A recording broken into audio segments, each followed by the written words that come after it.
middle.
Hi, I have joined. Shall we start the meeting?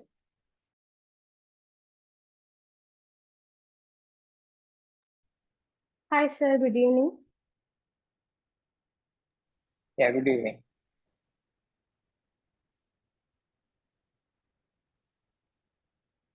Am I audible? Yes, sir. You are audible. Okay. So, Yeah. sir. So may I start, or will you introduce, or something else over? Some instructions before starting the session. Okay, great. Is that okay for you? Before starting the session, I would like to remind some things to you. As I said before, please don't turn on your mic or video in between the session. If while sir is taking the session, please don't turn on the mic because it will create disturbance in between, as this is a recorded session. You have time after his session. You will be provided time for asking questions. So you can ask questions at that time. Okay. പിന്നെ അടുത്ത കാര്യം പറയാനുള്ളത് സാറിന്റെ session കഴിഞ്ഞാൽ ഞങ്ങളുടെ ഒരു session ഉണ്ടായിരിക്കും. ഇനി വരുന്ന ഇനി ഭാവിയിൽ വരുന്ന സെഷൻസിനെ പറ്റിയിട്ടും കുറച്ച് വേറെ അനൗൺസ്മെന്റ്സ് ഞങ്ങൾക്ക് തരാനായിട്ടുണ്ട്. സാറിന്റെ സെഷൻ കഴിഞ്ഞാൽ നിങ്ങൾ എല്ലാവരും ഇവിടെ തന്നെ കാണണം. പൊയ്ക്കളയരുതെന്നൊരു റിക്വസ്റ്റും കൂടെയുണ്ട്. അപ്പോൾ നമുക്ക് ഈ സെഷൻ തുടങ്ങാമെന്നാണ് ഞാൻ കരുതുന്നത്. So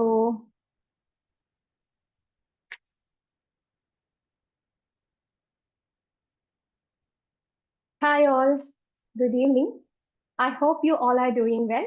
I'm Vishnupriya, Chief Coordinator Champions EduHub, and I will be a host for this webinar. Thank you for joining us today. It's my pleasure to invite you all to this insightful webinar, Beyond Books, The Road to Becoming a Civil Servant by Dr. Arun S. Nair IAS, organized by Champions EduHub. This webinar aims to provide the aspiring civil servants with powerful insight into UPSC preparation, mainly focusing on exam preparation strategies, personality development, resilience, and career planning beyond academics. Dr. Arun S. Nair IAS നയിക്കുന്ന beyond books the road to becoming a civil servant എന്ന ഈ വെബിനാറിലേക്ക് ഏവർക്കും ഹൃദയം നിറഞ്ഞ സ്വാഗതം.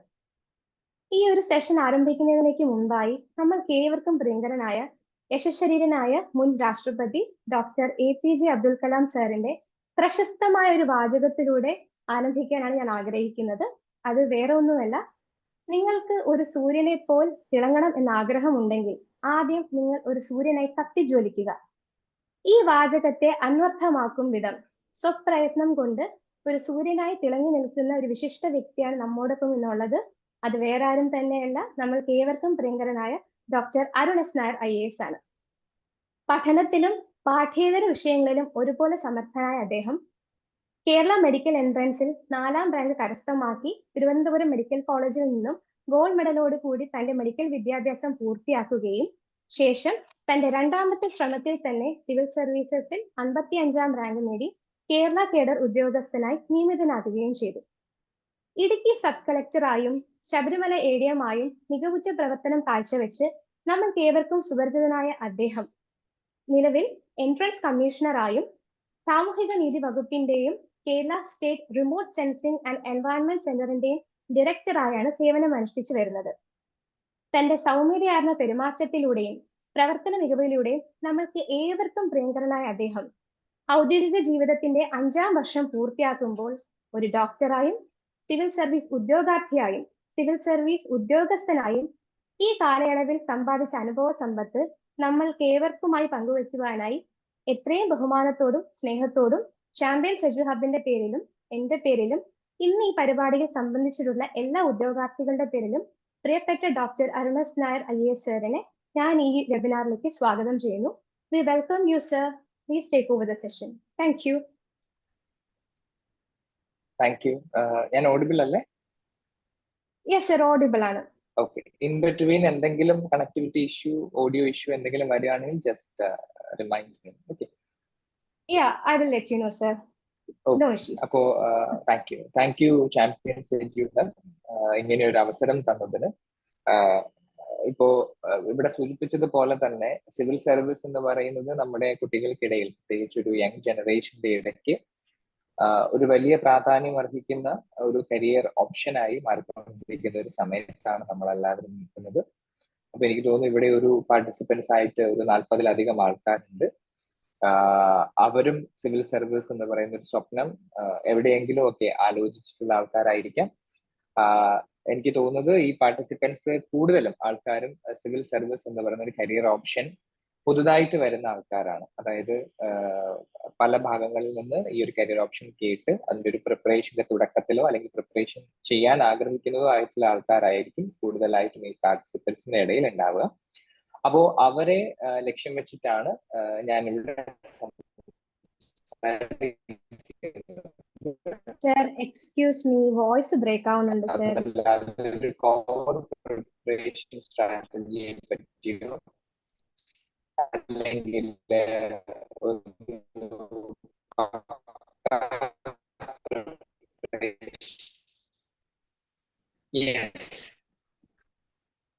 Hi sir. Sir, voice break ചെയ്യുന്നുണ്ട് sir.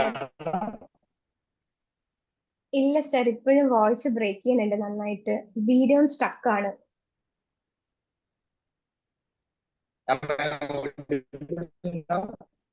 ഇല്ല sir, still It's the same.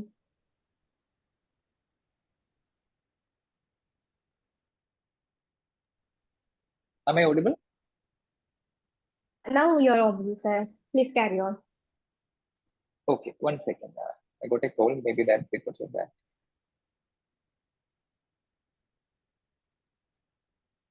ഇപ്പോൾ audible ആണോ?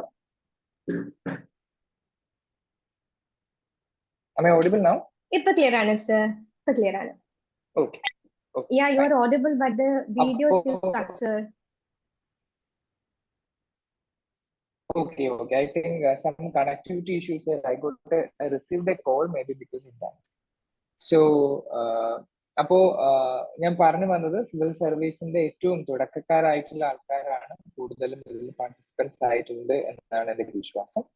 അപ്പൊ അവരെ ലക്ഷ്യം വെച്ചിട്ടുള്ള കുറച്ച് കാര്യങ്ങൾ ഞാൻ എന്റെ സിവിൽ സർവീസ് പ്രിപ്പറേഷന്റെ തുടക്കകാലത്ത് എന്തൊക്കെ കാര്യങ്ങളാണ് ചെയ്തത്, അതുപോലെ തന്നെ ആ സമയത്ത് എനിക്ക് പറ്റിയ മിസ്റ്റേക്സ് എന്തൊക്കെയാണ്, അബദ്ധങ്ങൾ എന്തൊക്കെയാണ്, ഇങ്ങനെയുള്ള കാര്യങ്ങളാണ് പറയുന്നത്. അതുപോലെ എന്തൊക്കെ കാര്യങ്ങൾ ശ്രദ്ധിക്കണം. അതല്ലാതെ നമ്മളൊരു കോർ പ്രിപ്പറേഷൻ സ്ട്രാറ്റജിയിലേക്കൊന്നും ഞാനിപ്പോ വലുതായിട്ട് ഡിസ്കസ് ചെയ്യുന്നില്ല. I will take some 15 minutes or 20 minutes maximum to discuss about my past. അതിനുശേഷം നിങ്ങൾക്ക് എന്തെങ്കിലും ചോദ്യങ്ങൾ ഉണ്ടെങ്കിൽ അത് ചോദിക്കാം. നമുക്ക് അതിന്റെ ആൻസേഴ്സ് പറഞ്ഞിട്ട് നമുക്ക് ഡിസ്കഷൻ വൈൻഡ് അപ്പ് ചെയ്യാം. അപ്പോ ആദ്യമായിട്ട് പറയാനുള്ളത്, നമ്മുടെ കുട്ടികളെ സംബന്ധിച്ചിടത്തോളം സിവിൽ സർവീസ് എന്ന് പറയുന്ന ഒരു ഓപ്ഷൻ അല്ലെങ്കിൽ ഒരു കരിയർ ഓപ്ഷൻ സെലക്ട് ചെയ്യുന്നതിന്റെ കാരണം എന്തൊക്കെയാണ് എന്നുള്ളതാണ്. പലപ്പോഴും നമുക്ക് വേണ്ട ഏറ്റവും പ്രധാനപ്പെട്ടത് എപ്പോഴാണ് പ്രിപ്പറേഷൻ സ്റ്റാർട്ട് ചെയ്യേണ്ടത് എന്നുള്ളൊരു ചോദ്യം നമ്മളോട് പലരും ചോദിക്കാറുണ്ട്. അത് സ്കൂൾ സമയത്ത് തുടങ്ങണോ, കോളേജ് സമയത്ത് തുടങ്ങണോ, കോളേജ് കഴിഞ്ഞതിന് ശേഷം തുടങ്ങണോ, ഇങ്ങനെ പലതരത്തിലുള്ള കാര്യങ്ങൾ ചോദിക്കാറുണ്ട്. ശരിക്കും ഞാൻ പറയുന്നത്, നമ്മളൊരു ചോദ്യം നമ്മളെല്ലാവരും നമ്മോട് തന്നെ ചോദിക്കണം. അതായത് എന്തിനാണ് നമ്മൾ സിവിൽ സർവീസ് എഴുതുന്നത് എന്നുള്ളത്, അല്ലെങ്കിൽ എന്തിനാണ് ഞാൻ ഈ ഒരു എക്സാം അറ്റൻഡ് ചെയ്യുന്നത്, അല്ലെങ്കിൽ എന്തിനാണ് ഞാൻ ഈ ജോലി സെലക്ട് ചെയ്യുന്നത്. ആ ഒരു ചോദ്യത്തിനുള്ള ഉത്തരം നമുക്ക് എപ്പോൾ കിട്ടുന്നുവോ അപ്പോഴാണ് ശരിക്കും പറഞ്ഞു കഴിഞ്ഞാൽ നമ്മളൊരു സിവിൽ സർവീസ് പ്രിപ്പറേഷൻ സ്റ്റാർട്ട് ചെയ്യുന്നത്. കാരണം ഈ സിവിൽ സർവീസ് എന്ന് പറയുന്നത് നമ്മുടെ ഒരു എക്സാമിനെയും കുറച്ച് കാണുകയില്ല, പക്ഷെ മറ്റുള്ള എക്സാമുകളിൽ നിന്നൊക്കെ വ്യത്യസ്തമായിട്ട് ഒരു വലിയ സ്ട്രാറ്റജിക്കൽ പ്രിപ്പറേഷൻ ആവശ്യമുള്ള ഒരു എക്സാം ആണ്. അതായത് നമുക്കറിയാം ഇതിനൊരു 3 പാർട്ട് ഉണ്ട്. ആദ്യം ഒരു പ്രിലിമിനറി ടെസ്റ്റ് ഉണ്ട്, പിന്നെ ഒരു മെയിൻസ് ടെസ്റ്റ് ഉണ്ട്, പിന്നെ ഒരു പേഴ്സണാലിറ്റി ടെസ്റ്റ് അഥവാ ഇന്റർവ്യൂ ഉണ്ട്. ഈ 3 പാർട്ടും ഏകദേശം ഒരു 1 ഇയറോളം നീണ്ടു കിടക്കുന്ന ഒരു പ്രിപ്പറേഷൻ ആണ്. അതോടൊപ്പം തന്നെ ഇതിന് തൊട്ട് മുന്നേ അതായത് നമ്മൾ പ്രിലിംസ് ഇപ്പോ 2026 പ്രിലിംസ് ആണ് എഴുതാൻ പോകുന്നതെങ്കിൽ അതിന് തൊട്ട് മുന്നേ 1 വർഷത്തെ പ്രിപ്പറേഷൻ നമ്മൾ അതിന് ആവശ്യമാണ്. അപ്പൊ മിനിമം 2 വർഷമെങ്കിലും നമുക്ക് മസ്റ്റ് ആയിട്ടൊരു പ്രിപ്പറേഷൻ സിവിൽ സർവീസിന് ഒരു ഇന്നെവിറ്റബിൾ ആയിട്ടുള്ള ഒരു കാര്യമാണ്. അതല്ലാതെ നമുക്കൊരു 1 മന്തോ 2 മന്ത്സോ ഒരു ക്രാഷ് കോഴ്സോ ഒക്കെ കൊണ്ട് നമുക്ക് ഒരിക്കലും ഈ ഒരു എക്സാം ക്ലിയർ ചെയ്യുന്നത് വളരെയധികം ബുദ്ധിമുട്ടുള്ള കാര്യമാണ്. അപ്പൊ പലപ്പോഴും നമുക്ക് ഈ ഒരു ലോങ് ടേം പ്രിപ്പറേഷൻ ആവശ്യമായിട്ട് വരുമ്പോൾ നമ്മൾ ചിലപ്പോൾ ഡീമോട്ടിവേറ്റഡ് ആയി പോകാം, സ്ട്രെസ്ഡ് ആയി പോകാം. ഈ സമയത്തൊക്കെ നമ്മളെ മോട്ടിവേറ്റ് ചെയ്യാൻ സഹായിക്കുന്ന ഒരു കാര്യം എന്ന് പറയുന്നത്, ഞാൻ ഈ ആദ്യം ചോദിച്ച ചോദ്യത്തിൽ ആൾക്കാർക്കും പല തരത്തിലുള്ള ഉത്തരമായിരിക്കാം ഉണ്ടാവുക. ചില ആൾക്കാർക്ക് അതൊരു ജോലി ആയിട്ടായിരിക്കാം, നല്ലൊരു ശമ്പളം കിട്ടുന്ന ജോലിയാണ്, ഓക്കെ ഫൈൻ. ചില ആൾക്കാർക്ക് അതിന്റെ പവർ കണ്ടിട്ടായിരിക്കാം, ഇപ്പോൾ ഒരു IAS ഓഫീസർ അല്ലെങ്കിൽ IPS ഓഫീസർ. ചില ആൾക്കാർക്ക് സോഷ്യൽ ട്രാൻസ്ഫോർമേഷന് വേണ്ടിയിട്ടുള്ള ഒരു പ്ലാറ്റ്ഫോം ആയിട്ടോ ഒരു ടൂൾ ആയിട്ടോ ഈ ഒരു സർവീസിന് ഉപയോഗപ്പെട്ടാവാം. ചിലർക്ക് ഒരു കൺട്രി, നമ്മുടെ രാജ്യത്തിന്റെ ബിൽഡപ്പിന് വേണ്ടിയിട്ടുള്ള ഒരു സർവീസിന്റെ ഭാഗം. സർവീസ് എന്ന് പറയുന്ന ഒരു സർവീസിലേക്ക് എന്തുകൊണ്ട് ഞാൻ ഈ സർവീസ് സെലക്ട് ചെയ്യുന്നു എന്നുള്ളത് നമുക്ക് വളരെ വളരെ പ്രധാനപ്പെട്ട ഒരു ചോദ്യമാണ്. അപ്പൊ നമ്മൾ ഈ ഒരു പ്രിപ്പറേഷനിലേക്ക് ഇറങ്ങുന്നതിന് മുമ്പ് നമുക്ക് ആദ്യം നമ്മൾ കണ്ടക്ട് ചെയ്യേണ്ട ഒരു ചോദ്യം നമ്മളോട് തന്നെ ചോദിച്ചിട്ട്, ഞാൻ എന്തിനാണ് ഈ പരീക്ഷ എഴുതുന്നത്, ഞാൻ എന്തിനു ഈ ജോലി സെലക്ട് ചെയ്യണം എന്നുള്ള ഒരു ഉത്തരം നമ്മൾ എല്ലാവരും ശ്രദ്ധിക്കേണ്ട ഒരു കാര്യമാണ്. ആ ഉത്തരത്തിൽ നിന്നാണ് നമ്മൾ പ്രിപ്പറേഷൻ അതിനുശേഷം നമുക്ക് എപ്പോഴാണ് ഇപ്പൊ ഓഡിബിൾ ആണ്? Yes, sir. Audible ആണ്. Please carry on. സോ അതിനുശേഷം നമുക്ക് നമ്മൾ ചെയ്യേണ്ട ഒരു കാര്യം എന്ന് പറയുന്നത്, എപ്പോഴാണ് സിവിൽ സർവീസ് പ്രിപ്പറേഷൻ സ്റ്റാർട്ട് ചെയ്യേണ്ടത് എന്നുള്ള ഒരു ചോദ്യം പലപ്പോഴും കുട്ടികൾ നമ്മളോട് ചോദിക്കാറുണ്ട്. നമുക്ക് സിവിൽ സർവീസ് പ്രിപ്പറേഷൻ വേണ്ടിയിട്ട് സ്റ്റാർട്ട് ചെയ്യാൻ നമുക്കൊരു പെർഫെക്റ്റ് ടൈം ഒന്നുമില്ല. നമുക്ക് എത്രയും നേരത്തെ തുടങ്ങുന്നുവോ അത്രയും നേരത്തെ നമുക്ക് സിവിൽ സർവീസ് പ്രിപ്പറേഷൻ സ്റ്റാർട്ട് ചെയ്യാം. അത് ഹൈസ്കൂൾ ലെവലിൽ പഠിക്കുന്ന സമയത്താണെങ്കിൽ അപ്പോൾ തൊട്ട് സ്റ്റാർട്ട് ചെയ്യാം.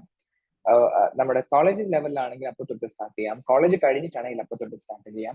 നിങ്ങൾക്ക് എപ്പോഴാണോ സിവിൽ സർവീസ് പ്രിപ്പറേഷൻ സ്റ്റാർട്ട് ചെയ്യാൻ തോന്നുന്നത്, earlier the preparation better the outcome എന്ന് പറയുന്നത് പോലെ എത്രയും നേരത്തെ നമുക്ക് സ്റ്റാർട്ട് ചെയ്യാൻ പറ്റുന്നുവോ അത്രയും നല്ല റിസൾട്ട് നമുക്ക് കിട്ടുമെന്നുള്ളതാണ് പറയാൻ. പക്ഷേ സ്കൂളിലായിരിക്കുമ്പോഴും കോളേജിലായിരിക്കുമ്പോഴും പോസ്റ്റ് കോളേജ് ആയിരിക്കുമ്പോഴും നമ്മുടെ preparation strategy will be different എന്നുള്ളതാണ്. പക്ഷേ നമ്മുടെ പ്രിപ്പറേഷൻ ആ ഒരു ബേസിക് പ്രിപ്പറേഷൻ ആണെങ്കിൽ അത് എത്രയും നേരത്തെ ചെയ്യാൻ പറ്റുമോ അത്രയും നേരത്തെ തന്നെ സ്റ്റാർട്ട് ചെയ്യുന്നതാണ് ഏറ്റവും നല്ല കാര്യം. അങ്ങനെ സിവിൽ സർവീസ് പ്രിപ്പറേഷൻ സ്റ്റാർട്ട് ചെയ്യുമ്പോൾ ശ്രദ്ധിക്കാൻ പറ്റുന്ന കുറച്ച് കാര്യങ്ങൾ നമുക്ക് അതിനെ പറയാം. അതിലൊന്നെന്ന് പറയുന്നത് ഈ സിവിൽ സർവീസ് പരീക്ഷയെ പറ്റിയുള്ള ഒരു ധാരണയാണ്. എന്താണ് ഈ പരീക്ഷ, എങ്ങനെയാണ് ഈ പരീക്ഷ എന്നുള്ളതിനെ പറ്റി ചാമ്പ്യൻസ് എഡ്യൂ ഹബ് തന്നെ ഈ പരീക്ഷയെ പറ്റിയിട്ട് കൂടുതൽ ഡീറ്റെയിൽഡ് ആയിട്ട് വരും സെഷനുകളിലൊക്കെ നെറ്റിൽ പോയി കഴിഞ്ഞാൽ നമുക്ക് ഈ പരീക്ഷയുടെ സിലബസ് നമുക്ക് കിട്ടും, പരീക്ഷയുടെ പ്രീവിയസ് ക്വസ്റ്റ്യൻ പേപ്പേഴ്സ് നമുക്ക് കിട്ടും. ഇതൊക്കെ നമുക്ക് ഡൗൺലോഡ് ചെയ്യാം. അപ്പോൾ ഇങ്ങനെ പ്രീവിയസ് ക്വസ്റ്റ്യൻ പേപ്പർ ഒക്കെ ഡൗൺലോഡ് ചെയ്ത് സിലബസ് ഒക്കെ വായിച്ച് ഈ പരീക്ഷ എന്താണ് എന്നുള്ളതിനെ പറ്റി ഒരു റഫ് ആയിട്ട് ഒരു ഐഡിയ, എന്തൊക്കെ ചോദിക്കുന്നുണ്ട്, ഏതൊക്കെ സബ്ജക്റ്റുകളാണ് ഇതിനകത്ത് കവർ ചെയ്യുന്നത്, ഇങ്ങനെയുള്ള റഫ് ആയിട്ടുള്ള ഐഡിയ ആദ്യമേ ചെയ്ത് വെക്കുക. അതിനോടൊപ്പം ഒരു സീരിയസ് പ്രിപ്പറേഷൻ സ്റ്റാർട്ട് ചെയ്യുന്ന കുട്ടികൾ അവരുടെ ഒരു സ്റ്റഡി റൂമോ അല്ലെങ്കിൽ സ്റ്റഡി ടേബിളോ ഒക്കെ ഉണ്ടെങ്കിൽ ഇതിന്റെ സിലബസ്, UPSCയുടെ ഒരു സിലബസ് പ്രിന്റ് ഔട്ട് എടുത്ത് ഒന്ന് പേസ്റ്റ് ചെയ്ത് വെക്കുന്നത് എപ്പോഴും നല്ലതായിരിക്കും. ഓക്കെ, അങ്ങനെ പരീക്ഷയെ പറ്റി അറിയുന്നതിൽ നിന്നാണ് നമ്മൾ പ്രിപ്പറേഷൻ സ്റ്റാർട്ട് ചെയ്യുന്നത് പറയുന്നത്. അപ്പോൾ പരീക്ഷയെ പറ്റി ആദ്യം അറിയാൻ ശ്രമിക്കുക. പിന്നെ നമ്മൾ ചെയ്യേണ്ട ഒരു കാര്യം എന്ന് പറയുന്നത് നമ്മുടെ ന്യൂസ് പേപ്പർ എന്ന് പറയുന്ന ഒരു കാര്യം. നമ്മുടെ സിവിൽ സർവീസ് പരീക്ഷയിൽ ദ മോസ്റ്റ് ഇമ്പോർട്ടന്റ് കാര്യം എന്താണെന്ന് ചോദിച്ചു കഴിഞ്ഞാൽ രണ്ട് കാര്യമാണ്. ഒന്ന് ന്യൂസ് പേപ്പർ റീഡിങ്ങും, രണ്ട് ബേസിക് ഇൻഫർമേഷൻ കളക്ഷനുമാണ്. അതിൽ ന്യൂസ് പേപ്പർ റീഡിങ് വളരെ ഇമ്പോർട്ടന്റ് ആയിട്ടുള്ള കാര്യമാണ്. ഞാൻ നേരത്തെ പറഞ്ഞ പോലെ ഹൈസ്കൂൾ ടൈമിൽ നമുക്ക് എന്ത് ചെയ്യാൻ പറ്റും, അല്ലെങ്കിൽ കോളേജ് സ്റ്റാർട്ട് ചെയ്യുന്ന ടൈമിൽ നമുക്ക് എന്ത് ചെയ്യാൻ പറ്റും എന്ന് ചോദിച്ചു കഴിഞ്ഞാൽ newspaper reading will be the most ideal strategic preparation, അല്ലെങ്കിൽ ഒരു ideal preparation strategy that you can follow in the high school time or in the beginning of your college stage. അതിപ്പോ സാധാരണഗതിയിൽ എല്ലാവരും ഹിന്ദു ന്യൂസ് പേപ്പർ ആണ് use ചെയ്യുന്നത്. നമുക്കും Hindu news paper തന്നെ വായിക്കാം. അതിന്റെ ഈ പതിപ്പ്, അതായത് ഇലക്ട്രോണിക് ഫോം ഉണ്ടാകും അല്ലെങ്കിൽ ഹാർഡ് കോപ്പി ഉണ്ടാകും, ഏതാണെങ്കിലും നമുക്ക് അത് തന്നെ യൂസ് ചെയ്യാം. അപ്പൊ ആദ്യമൊക്കെ വായിക്കുമ്പോൾ ഭയങ്കര ബുദ്ധിമുട്ടായിരിക്കും. ചിലപ്പോൾ ലാംഗ്വേജ് നമുക്ക് മനസ്സിലാകണം എന്നില്ല, ഇംഗ്ലീഷ് ഭാഷ പറ്റണം എന്നില്ല, ചിലപ്പോൾ എൻറ്റയർ വൊക്കാബുലറി നമുക്ക് മനസ്സിലാകണം എന്നില്ല, മാത്രമല്ല ന്യൂസുകൾ നമുക്ക് മനസ്സിലാകണം എന്നില്ല. ഫോർ എക്സാമ്പിൾ, ഇപ്പോൾ റഷ്യയും ഉക്രൈനും തമ്മിലുള്ള വാർ നടക്കുന്നു. അപ്പൊ എന്തുകൊണ്ടാണ് ആ വാർ ഉണ്ടാകാൻ കാര്യം, അതിന്റെ പാസ്റ്റ് ഹിസ്റ്ററി എന്താണ്, റഷ്യയും ഉക്രൈനും എന്താണ് ശത്രുക്കളാകാനുള്ള കാര്യം. അപ്പൊ ഇങ്ങനെയുള്ള കാര്യങ്ങളൊന്നും അറിയാത്തത് കൊണ്ട് ന്യൂസിന്റെ ഐഡിയ ആയി നമുക്ക് കിട്ടണമെന്നില്ല. ഇങ്ങനെയുള്ള ബുദ്ധിമുട്ടുകളൊക്കെ അതൊക്കെ വഴിയെ ഒറ്റ ദിവസം കൊണ്ട് നമുക്ക് എല്ലാ കാര്യങ്ങളും പഠിക്കാൻ പറ്റില്ല. അതെല്ലാം വഴിയെ മനസ്സിലാകും. പക്ഷേ ന്യൂസ് പേപ്പർ റീഡിംഗ് എന്ന് പറയുന്നത് എത്രയും നേരത്തെ സ്റ്റാർട്ട് ചെയ്യാൻ പറ്റും അത്രയും നേരത്തെ സ്റ്റാർട്ട് ചെയ്യുക എന്നുള്ളതാണ്. അത് ഹൈസ്കൂളിൽ തന്നെ തുടങ്ങാൻ പറ്റുമെങ്കിൽ ദ ബെസ്റ്റ് ആണ്. അത് കോളേജ് പഠിക്കുന്ന സമയത്ത് തുടങ്ങാൻ പറ്റുന്നുണ്ടെങ്കിൽ അതും നിങ്ങൾക്ക് ഒരു അഡ്വാൻറ്റേജ് തരും. പക്ഷെ news paper reading is very very mandatory. അത് ഇൻഫർമേഷൻ കളക്ഷൻ അല്ലെങ്കിൽ ഒരു കറണ്ട് അഫയേഴ്സ് നോളജ് എന്നുള്ളത് മാത്രമല്ല, അതിന് പുറമെ ആയിട്ട് നമ്മുടെ ലാംഗ്വേജ് ഇംപ്രൂവ് ചെയ്യും, നമ്മുടെ വൊക്കാബുലറി ഇംപ്രൂവ് ചെയ്യും, നമ്മുടെ റൈറ്റിംഗ് സ്കിൽസ് ഇംപ്രൂവ് ചെയ്യും, നമ്മുടെ പ്രസന്റേഷൻ സ്കിൽസ് ഇംപ്രൂവ് ചെയ്യും. ഇങ്ങനെയുള്ള കാര്യങ്ങളൊക്കെ ഇംപ്രൂവ് ചെയ്യാൻ സഹായിക്കും. അതുകൊണ്ട് news paper reading is very very important. തുടക്കത്തിൽ ചിലപ്പോൾ യു മേ ടേക്ക് ഒരു 8 hours or 10 hours 12 hours ഒക്കെ ന്യൂസ് പേപ്പർ കംപ്ലീറ്റ് ആയിട്ട് വായിച്ചു തീർക്കാനായിട്ട് എടുക്കുമായിരിക്കും. പക്ഷേ ഡസന്റ് മാറ്റർ, അത് തുടക്കത്തിൽ എല്ലാവർക്കും പറ്റുന്ന കാര്യമാണ്. ഞാൻ ഒരു എൻറ്റയർ ഡേ ഒക്കെ ഒരു ന്യൂസ് പേപ്പർ വായിച്ചു തീർക്കാൻ എടുത്തിട്ടുണ്ട്. അപ്പോൾ അത് ഒരു വലിയ വിഷയമേ അല്ല. പക്ഷേ ന്യൂസ് പേപ്പർ സ്കിപ്പ് ചെയ്യാതെ വായിക്കുക എന്നുള്ളത് വളരെ വളരെ വളരെ ഇമ്പോർട്ടൻ്റ് ആണ്. രണ്ടാമത്തെ ഒരു ബേസിക് പ്രിപ്പറേഷൻ നമുക്ക് ചെയ്യാൻ പറ്റുമെന്ന് പറയുന്നത് നമ്മുടെ NCERT ടെക്സ്റ്റ് ബുക്കുകളാണ്. NCERT ടെക്സ്റ്റ് ബുക്കുകൾ നമുക്കറിയാം, ഒരു 8th സ്റ്റാൻഡേർഡ് തൊട്ട് 12th സ്റ്റാൻഡേർഡ് വരെയുള്ള history, geography and economy text books നമ്മൾ വായിക്കുകയാണെങ്കിൽ ഈ സബ്ജക്റ്റിന്മേൽ നമുക്കൊരു ബേസിക് ഐഡിയാസ് നമുക്ക് കിട്ടും. അതുകൊണ്ട് ഈ 3 subject, history, geography and economy, 8th to 10th standard NCERT text book, അത് NCERT ടെക്സ്റ്റ് ബുക്ക് നമുക്ക് അവൈലബിൾ അല്ലെങ്കിൽ നമുക്ക് ഓൺലൈനിൽ അവൈലബിൾ ആണ്. NCERTയുടെ തന്നെ ഈ പാഠശാല എന്ന് പറയുന്ന ഒരു ആപ്പ് ഉണ്ട്. ആപ്പിൽ നമുക്ക് ഇതിന്റെ PDF ഫോമാറ്റ് ലഭ്യമാണ്. നമുക്കത് ഡൗൺലോഡ് ചെയ്യാം, അത് ഇലക്ട്രോണിക്കലി വായിക്കാം. ഇനി അതല്ലാന്നുണ്ടെങ്കിൽ നമുക്ക് പ്രിന്റ് ഔട്ട് ചെയ്യാം. What ever it is, text book കിട്ടുന്നില്ല അതുകൊണ്ട് വായിക്കുന്നില്ല എന്ന് നമ്മൾ പറയുന്നത്. പക്ഷേ നമുക്ക് NCERT ടെക്സ്റ്റ് ബുക്കുകളാണ് നമുക്ക് ഇമ്പോർട്ടന്റ് ആയിട്ടുള്ള രണ്ടാമത്തെ കാര്യം. എന്തിനാണ് NCERT ടെക്സ്റ്റ് ബുക്കിന്റെ ഇമ്പോർട്ടൻസ് എന്ന് വെച്ച് കഴിഞ്ഞാൽ ഒരു ബേസിക് ഐഡിയ ഈ സബ്ജക്ട്സിനെ പറ്റി കിട്ടും. പക്ഷെ എപ്പോൾ NCERT ടെക്സ്റ്റ് ബുക്ക് വായിക്കണം? നമ്മൾ ഇനി ഒരു നെക്സ്റ്റ് ഇയറിലെ പ്രിപ്പറേഷൻ ആണ് നമ്മൾ ലക്ഷ്യം വെക്കുന്നതെങ്കിൽ we don't need to read NCERT. കാരണം NCERT എന്ന് പറഞ്ഞാൽ ബേസിക് നോളജ് കിട്ടാനുള്ള സാധനമാണ്. അപ്പോൾ നെക്സ്റ്റ് ഇപ്പൊ 2026 ആണ് നമ്മൾ പ്രിപ്പയർ ചെയ്ത് എഴുതാൻ, സീരിയസ് ആയിട്ട് എഴുതാൻ പോകുന്നതെങ്കിലും നമ്മൾ NCERT വായിച്ച സമയം കളയേണ്ട ആവശ്യമില്ല. നമുക്ക് നേരിട്ട് തന്നെ UPSCക്ക് വേണ്ട സ്റ്റാൻഡേർഡ് ടെക്സ്റ്റ് ബുക്സുകൾ നമുക്ക് വായിക്കാം. No issues in that. പക്ഷേ നമ്മളൊരു ഹൈസ്കൂൾ സ്റ്റുഡന്റ് ആണ് അല്ലെങ്കിൽ കോളേജിലെ ഒരു ബിഗിനർ ആണെങ്കിൽ നമുക്ക് തീർച്ചയായിട്ടും, കാരണം കോളേജിലെ ബിഗിനർ ആണെങ്കിൽ നമുക്കൊരു 3 അല്ലെങ്കിൽ 4 ഇയേഴ്സ് നമുക്ക് കോളേജ് പാസ് ഔട്ട് ആകാനായിട്ട് എടുക്കും. അപ്പൊ അതുകൊണ്ട് തന്നെ നമുക്ക് NCERT ടെക്സ്റ്റ് ബുക്സ് വായിക്കാനുള്ള ഒരു സമയമുണ്ട്. ഫസ്റ്റ് ഇയർ എന്ന് പറയുന്നത് NCERT ടെക്സ്റ്റ് ബുക്സുകൾ ഹിസ്റ്ററി, ജോഗ്രഫി ആൻഡ് എക്കോണമി വായിക്കാൻ നിങ്ങൾക്ക് ഫണ്ടമെന്റൽ ആയിട്ടുള്ള കുറേയേറെ കാര്യങ്ങൾ നമുക്ക് കിട്ടും. അതിനകത്തേക്ക് നമുക്ക് ബാക്കി സ്റ്റാൻഡേർഡ് ടെക്സ്റ്റ് ബുക്സുകൾ വായിച്ചുകൊണ്ട് നമുക്ക് പ്രിപ്പറേഷൻ ചെയ്യാനായിട്ട് പറ്റും എന്നുള്ളതാണ്. അപ്പൊ അതുകൊണ്ട് ഈ 3 സബ്ജക്ട്സിന്റെ NCERT ടെക്സ്റ്റ് ബുക്ക്, ആ NCERTയുടെ തന്നെ +2 സയൻസ് ടെക്സ്റ്റ് ബുക്കിനകത്ത് എൻവയറൺമെന്റുമായിട്ട് ബന്ധപ്പെട്ട എക്കോളജി, എൻവയറൺമെന്റ് ഇങ്ങനെ ബന്ധപ്പെട്ട കുറച്ച് ചാപ്റ്റേഴ്സ് ഉണ്ട്. ആ ചാപ്റ്റേഴ്സ് കൂടി വായിക്കുന്നത് ഇമ്പോർട്ടൻ്റ് ആയിരിക്കും. എൻ്റെ സയൻസ്, ഫിസിക്സ്, കെമിസ്ട്രി, മാത്സ് വായിക്കണം അല്ല പറയുന്നത്. ഇപ്പൊ ബയോളജിയിലെ തന്നെ എൻ്റെ ടെക്സ്റ്റ് ബുക്ക് വായിക്കേണ്ട, പക്ഷേ എൻവയറൺമെന്റ്, എക്കോളജിയുമായിട്ട് ബന്ധപ്പെട്ട ചില ചാപ്റ്റേഴ്സ് ബയോളജിയിലൊക്കെ ഉണ്ടാവും. ആ ചാപ്റ്റേഴ്സ് കൂടി വായിക്കുന്നത് വളരെ വളരെ വളരെ നിങ്ങൾക്ക് ഗുണം ചെയ്യും. If you are an arts students either in higher secondary or in college. So ഈ ഒരു കാര്യം രണ്ടാമത്തെ ബേസിക് പ്രിപ്പറേഷനിൽ നമുക്ക് ചെയ്യാൻ പറ്റും. മൂന്നാമത് നമുക്ക് ചെയ്യാൻ പറ്റുന്ന ഒരു കാര്യം എന്ന് പറയുന്നത് നമ്മുടെ ലാംഗ്വേജ് ഇംപ്രൂവ് ചെയ്യാനുള്ള കാര്യങ്ങൾ ചെയ്യാനുള്ളതാണ്. നമുക്കറിയാം, നമ്മളിപ്പോ ഒരു മലയാളം മീഡിയത്തിലാണ് പഠിക്കുന്നത്, മലയാളമായിരിക്കും നമ്മൾ സംസാരിക്കുന്നത്.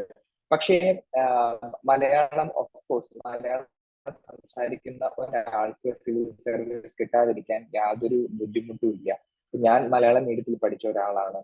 പക്ഷെ നമുക്ക് ഇംഗ്ലീഷിൽ ആവശ്യമുണ്ടെങ്കിൽ പ്രസന്റേഷൻ ചെയ്യാനുള്ള ഒരു സ്കില്ല് നമുക്ക് തീർച്ചയായിട്ടും കിട്ടും. യാതൊരു തരത്തിലുള്ള പ്രശ്നവും ഇന്റർവ്യൂ കൊടുക്കാനും പറ്റും.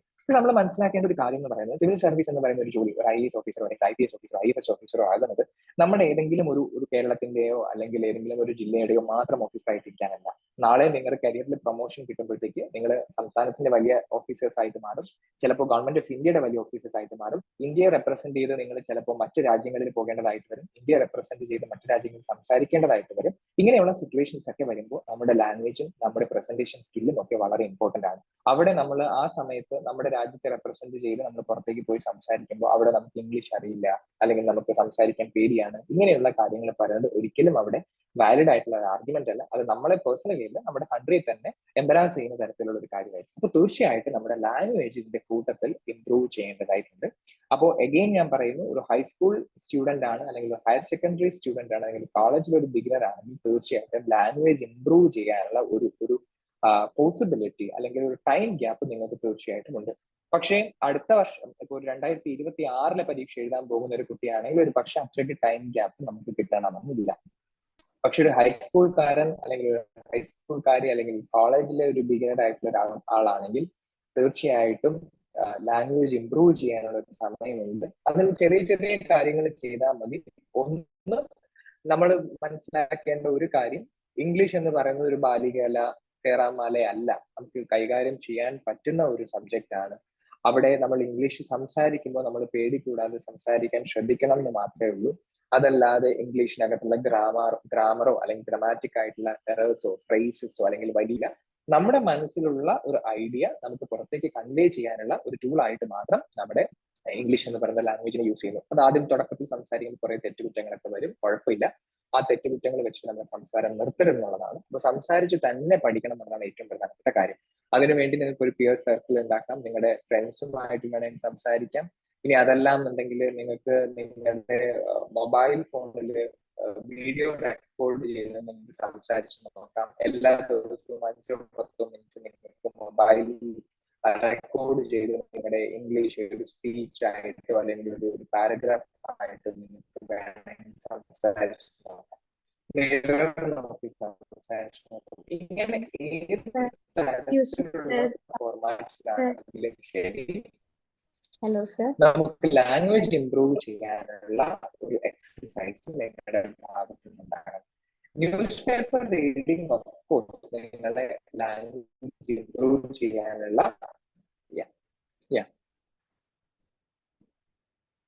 സർ വോയിസ് നന്നായിട്ട് ബ്രേക്ക് ആവുന്നുണ്ട് സർ.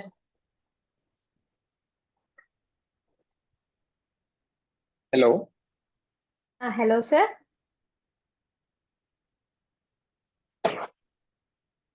ഇപ്പൊ കേൾക്കാൻ പറ്റുന്നുണ്ടോ? ഇപ്പൊ കുഴപ്പമില്ല സർ, നേരത്തെ ഇടയ്ക്ക് നന്നായിട്ട് ബ്രേക്ക് ആവുന്നുണ്ടായിരുന്നു. ഇപ്പൊ ഓഡിബിൾ ആണോ? now you are audible. Okay. Language improve ചെയ്യാൻ വേണ്ടിയിട്ട് നമ്മൾ ചെയ്യേണ്ട ഒരു കാര്യം, നമ്മൾ ഈ പേടി കൂടാതെ സംസാരിക്കാൻ ശ്രമിക്കുക എന്നുള്ളതാണ്. News paper reading of course നിങ്ങളെ സഹായിക്കും ലാംഗ്വേജ് ഇംപ്രൂവ് ചെയ്യാൻ വേണ്ടിയിട്ട്. പക്ഷെ അതിന്റെ ഒപ്പം നിങ്ങൾ ഇതുപോലെ ഒരു ദിവസം ഒരു അരമണിക്കൂറെങ്കിലും ലാംഗ്വേജ് സംസാരിക്കാൻ വേണ്ടിയിട്ട് നമ്മൾ ശ്രമിക്കണം എന്നുള്ളതാണ്. ആ സംസാരിക്കാൻ വേണ്ടി ശ്രമിക്കുമ്പോഴത്തേക്ക് തീർച്ചയായും തുടക്കത്തിൽ കുറേയേറെ പാളിച്ചകൾ വരും. പക്ഷെ അതിനുശേഷം നമുക്ക് കറക്റ്റ് ചെയ്ത് മുന്നോട്ടേക്ക് പോകാൻ പറ്റും. മേ ബി ഒരു 1 or 2 years കൊണ്ട് നമുക്കിത് ഇംപ്രൂവ് ചെയ്തെടുക്കാൻ പറ്റും. അതുപോലെ തന്നെയാണ് റിട്ടൺ ലാംഗ്വേജിലും. നിങ്ങൾക്കറിയാം, നമ്മുടെ എക്സാമിന്റെ ഒരു പാറ്റേൺ നോക്കുമ്പോൾ പ്രിലിമിനറി എക്സാം കഴിഞ്ഞ് നമുക്ക് മെയിൻസ് എക്സാം ഉണ്ട്. ആ മെയിൻസ് എക്സാമിന്റെ സമയത്ത് നമ്മൾ ഡിസ്ക്രിപ്റ്റീവ് ആയിട്ടുള്ള പേപ്പേഴ്സ് ആണ് എഴുതേണ്ടത്. അപ്പോൾ അവിടെയും നമ്മുടെ ഇംഗ്ലീഷ് ലാംഗ്വേജ് ഇംപ്രൂവ് ആയി കഴിഞ്ഞാൽ നമുക്ക് അവിടെ ഒരു അഡ്വാൻറ്റേജ് ഉണ്ട്, കൂടുതൽ മാർക്ക് കിട്ടാനുള്ള ഒരു സാധ്യതയുണ്ട്. അതുകൊണ്ട് തന്നെ നമുക്ക് റിട്ടൺ ആയിട്ടും ഇപ്പൊ ഓരോ ദിവസവും നിങ്ങൾക്ക് വേണമെങ്കിൽ നിങ്ങൾ ന്യൂസ് പേപ്പർ വായിക്കുന്ന ഒരു ആർട്ടിക്കിൾ അല്ലെങ്കിൽ നിങ്ങൾ വായിക്കുന്ന ഒരു എഡിറ്റോറിയം അത് വായിച്ചു കഴിഞ്ഞതിന് ശേഷം അതിനെ ഒന്ന് കോംപ്രഹെൻഡ് ആയിട്ട് ഒരു 5 or 10 സെന്റൻസിൽ എഴുതി നോക്കാനുള്ള ഒരു ശ്രമം നടത്തുക. അങ്ങനെ എഴുതി നോക്കുമ്പോഴത്തേക്ക് തുടക്കത്തിൽ നല്ല ബുദ്ധിമുട്ടായിരിക്കും. കാരണം വാക്കുകൾ ചിലപ്പോൾ വരില്ല, ഗ്രാമാറ്റിക് എറേഴ്സ് വരും, ഫ്രേസസ് വരില്ല, നിങ്ങളുടെ കൈയക്ഷരം മോശമായിരിക്കും, ഇങ്ങനെയുള്ള കാര്യങ്ങളൊക്കെ വരും. പക്ഷെ സ്ലോലി നമ്മൾ അറിയാതെ തന്നെ അത് ഇംപ്രൂവ് ആവുകയും ചെയ്യും. അപ്പൊ ഇത്രയും കാര്യങ്ങൾ ബേസിക് ആയിട്ട് നിങ്ങൾ ചെയ്യാന്നുള്ളതാണ്. ഇതിനോടൊപ്പം നിങ്ങൾ ചെയ്യേണ്ട ഒരു കാര്യം എന്ന് പറയുന്നത്, പ്രത്യേകിച്ച് സ്കൂൾ കുട്ടികളോ കോളേജിലെ ബിഗിനേഴ്സോ ആണെങ്കിൽ ഒരു ഹോബി, ഡെഡിക്കേറ്റഡ് ആയിട്ടുള്ള ഒരു ഹോബി അത് വളർത്തിയെടുക്കാൻ കൂടി നിങ്ങൾ ശ്രദ്ധിക്കുക എന്നുള്ളതാണ്. ഇപ്പൊ ഹോബി എന്ന് പറയുന്നത്, ഇപ്പൊ നമുക്കിപ്പോ സിനിമ കാണാൻ ഇഷ്ടമാണ്, അല്ലെങ്കിൽ യാത്ര പോകാൻ ഇഷ്ടമാണ്, അതല്ലെങ്കിൽ അങ്ങനെ ഏതെങ്കിലും തരത്തിൽ ഇഷ്ടമാണെങ്കിൽ തീർച്ചയായിട്ടും അതൊരു ഹോബി ആയിട്ട് നമുക്ക് വളർത്തിയെടുക്കാം. പക്ഷേ ഹോബി നിങ്ങളുടെ പഠനത്തെയോ നിങ്ങളുടെ പ്രിപ്പറേഷനെയോ ഇംപിഞ്ച് ചെയ്യാൻ പാടില്ല, അതിനെ ഡാമേജ് ചെയ്യാൻ പാടില്ല. മറിച്ച് എന്തിന് ഹോബി വളർത്തിയെടുക്കണം എന്ന് വെച്ച് കഴിഞ്ഞാൽ, ഒന്ന്, പഠിത്തത്തിന്റെ ഇടയ്ക്ക് പലപ്പോഴും നമ്മൾ മെന്റലിയും ഫിസിക്കലിയും ഒക്കെ എക്സ്പോസ്ഡ് ആവും.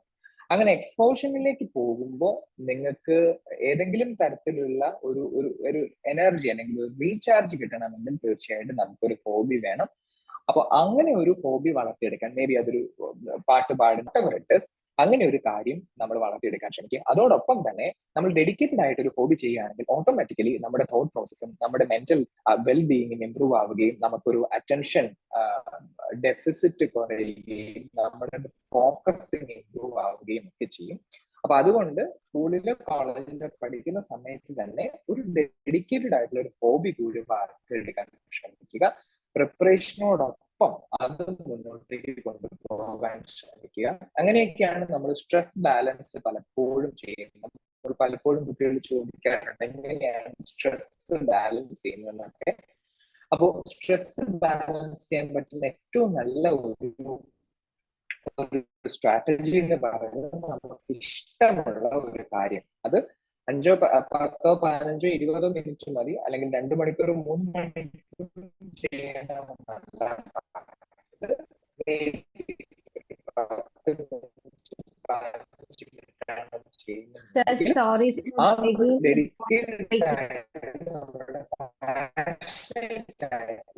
Hello sir.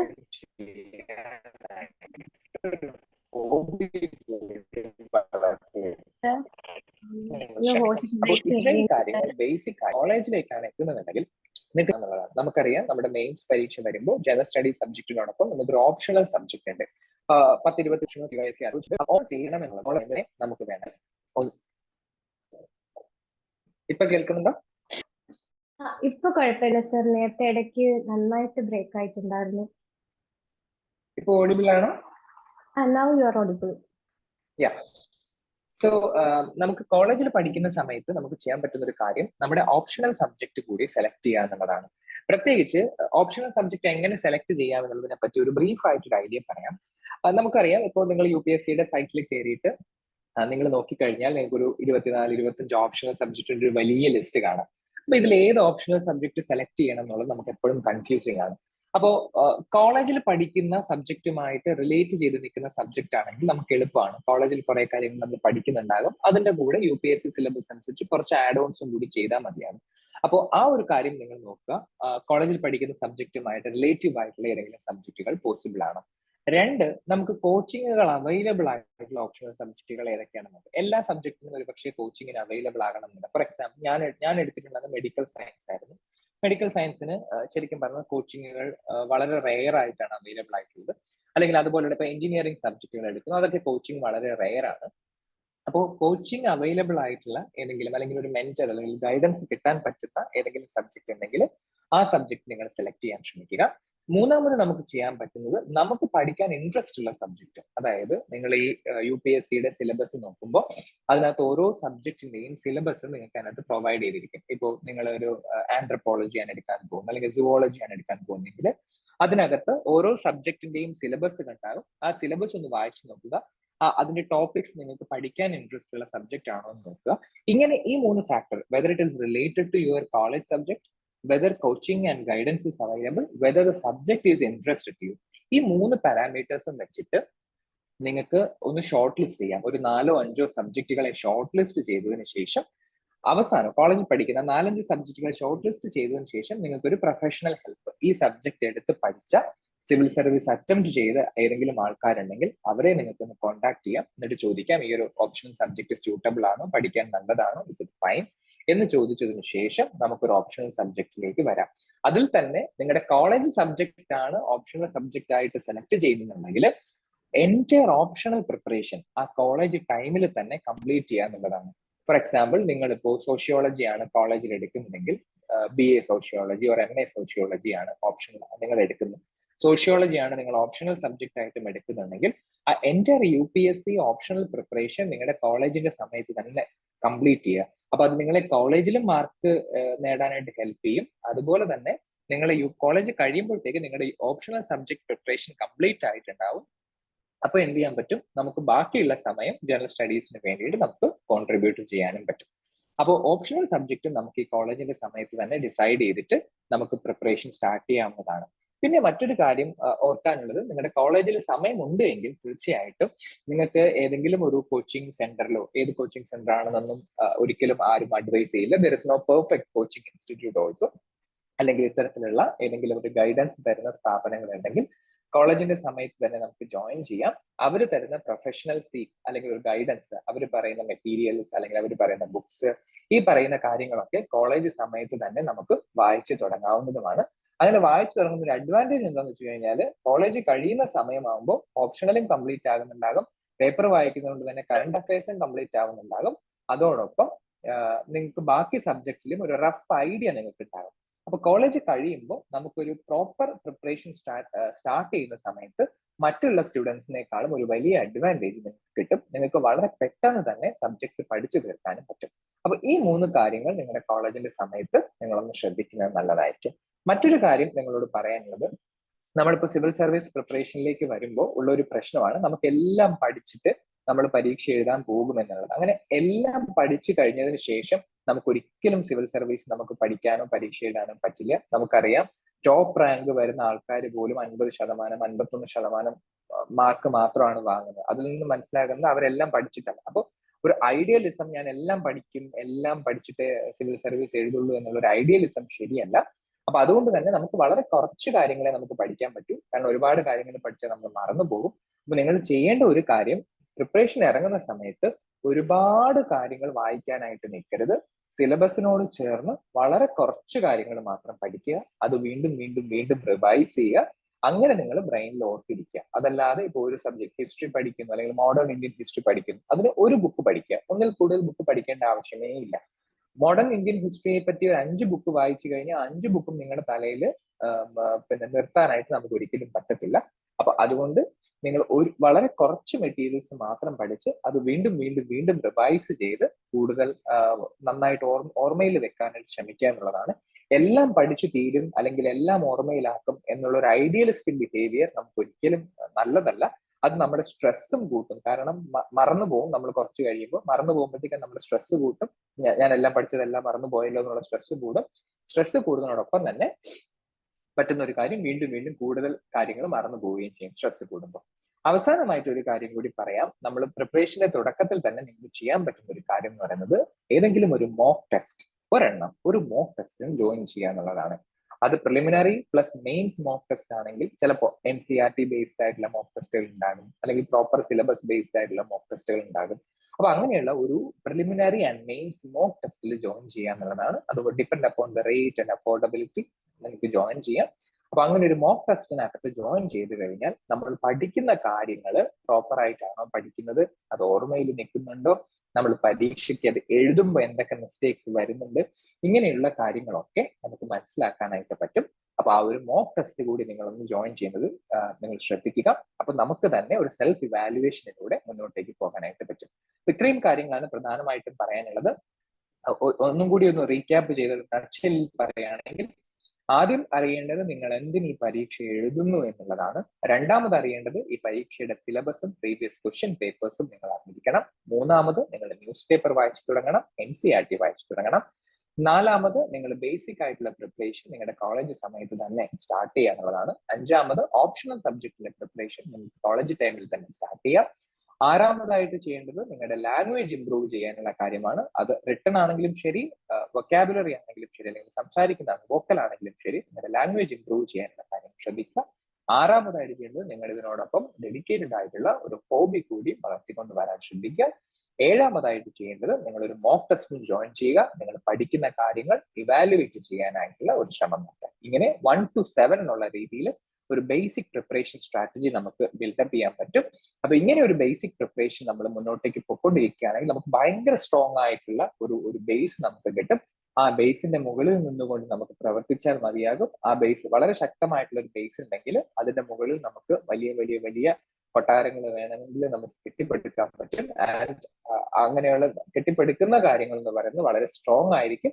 ആ സ്ട്രെങ്ത് ഉണ്ടെങ്കിൽ നിങ്ങൾക്ക് തീർച്ചയായിട്ടും വളരെ ഈസി ആയിട്ട് ഈ എക്സാം ക്രാക്ക് ചെയ്യാനും പറ്റും. അവസാനമായിട്ട് ഒരു കാര്യം കൂടി, ഈ ഒരു എക്സാം എന്ന് പറയുന്നത് ഇംപോസിബിൾ ആയിട്ടുള്ള ഒരു ടാസ്ക് അല്ല. നമുക്കറിയാം, നമ്മുടെ ഈ എക്സാം ക്ലിയർ ചെയ്തിട്ടുള്ള ആൾക്കാരെ നോക്കിക്കഴിഞ്ഞാൽ വളരെ പാവപ്പെട്ട അല്ലെങ്കിൽ എക്കണോമിക്കലി വീക്കർ ആയിട്ടുള്ള സെക്ഷനിൽ നിന്നും സോഷ്യലി ബാക്ക്വേർഡ് ആയിട്ടുള്ള ആൾക്കാരിൽ നിന്നും ഒക്കെ നിരവധി ആയിട്ടുള്ള ആൾക്കാർ ഈ എക്സാം ക്ലിയർ ചെയ്തിട്ടുണ്ട്. അതുപോലെ തന്നെ എക്കണോമിക്കലി സോഷ്യലി ഒക്കെ ടോപ്പ് സ്ട്രാറ്റയിൽ വരുന്ന ആൾക്കാരും ക്ലിയർ ചെയ്തിട്ടുണ്ട്. അപ്പൊ UPSCയുടെ ബ്യൂട്ടി എന്താന്ന് വെച്ച് കഴിഞ്ഞാൽ എല്ലാവരെയും ഇൻക്ലൂസീവ് ആയിട്ടുള്ള ഒരു സെലക്ഷൻ ക്രൈറ്റീരിയയാണ് UPSC ചെയ്യുന്നത്. അപ്പൊ ആ ഒരു ക്രൈറ്റീരിയ, ആ ഒരു ഇൻക്ലൂസീവ്നെസ് നമ്മുടെ UPSC നിലനിൽക്കുന്നിടത്തോളം കാലം നമുക്ക് എല്ലാവർക്കും ഈക്വൽ ഓപ്പർച്യൂണിറ്റി UPSC പ്രൊവൈഡ് ചെയ്യുന്നുള്ളതാണ്. അതുകൊണ്ട് നമുക്ക് ഇമ്പോസിബിൾ ആയിട്ടുള്ള ഒരു ടാസ്ക് ആണെന്ന് വെക്കരുത്. നമുക്കൊരു ഡിറ്റർമിനേഷൻ ഉണ്ട്, നമുക്കൊരു പാഷൻ ഉണ്ട്, നമുക്കൊരു സ്ട്രോങ് ഡ്രീം ഉണ്ട്. ഇതെല്ലാം കമ്പൈൻ ചെയ്തുകൊണ്ട് വർക്ക് ചെയ്യാനുള്ള, മടി കൂടാതെ വർക്ക് ചെയ്യാനുള്ള ഒരു ആറ്റിറ്റ്യൂഡ് കൂടി നമുക്കുണ്ടെങ്കിൽ തീർച്ചയായിട്ടും നമുക്ക് എക്സാം ക്ലിയർ ചെയ്യാൻ പറ്റും. അങ്ങനെ വളരെ ഡിറ്റർമിൻഡ് ആയിട്ട്, വളരെ പാഷനേറ്റ് ആയിട്ട്, വളരെ ഹാർഡ് വർക്കിങ്ങും സ്മാർട്ട് വർക്കിങ്ങുമായിട്ട് നിങ്ങൾ മുന്നോട്ടേക്ക് പോകണം എന്നുള്ളതാണ് പറയാനുള്ളത്. അപ്പോൾ ഈ 1 to 7 പോയിന്റ്സ് ബ്രീഫ് ആയിട്ടുള്ള കാര്യങ്ങൾ നിങ്ങൾ ഓർത്ത് വെക്കുക. So this is all about I want to say. ഇനി ഇതിനകത്തുള്ള കാൻഡിഡേറ്റ്സിന് എന്തെങ്കിലും ക്വസ്റ്റ്യൻസ് ചോദിക്കാനുണ്ടെങ്കിൽ I am happy to answer. Thank you. നിങ്ങൾക്ക് മൈക്ക് ഓൺ ചെയ്തിട്ട് സംസാരിക്കാൻ കേട്ടോ സാറിനോട്. മൈക്ക് ഓൺ ചെയ്ത് സംസാരിക്കാം. If you want you can put us a chat also. Both are fine. On ചെയ്ത് സംസാരിക്കുമ്പോൾ ജസ്റ്റ് നിങ്ങളുടെ പേരും കൂടി ഒന്ന് പറയുന്നെങ്കിൽ നല്ലത്. Thank U.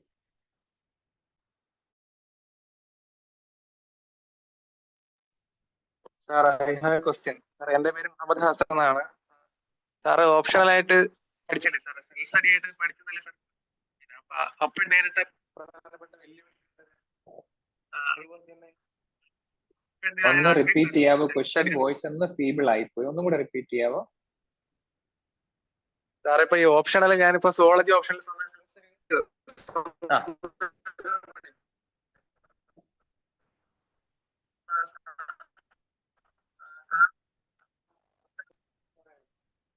Muhammad zoology optional വരെ കേട്ടു, ബാക്കി കേട്ടില്ല. എന്റെ റേഞ്ച് ഇഷ്യൂ ആണോ മുഹമ്മദിന്റെ റേഞ്ച് ഇഷ്യൂ ആണോ എന്ന് എനിക്കറിയില്ല. ഒന്നും കൂടി പറഞ്ഞോ, ഇല്ലെങ്കിൽ നീ ചാറ്റ് ആയിട്ടൊന്ന് ടൈപ്പ് ചെയ്തിട്ടോ, ഞാൻ മറുപടി തരാം.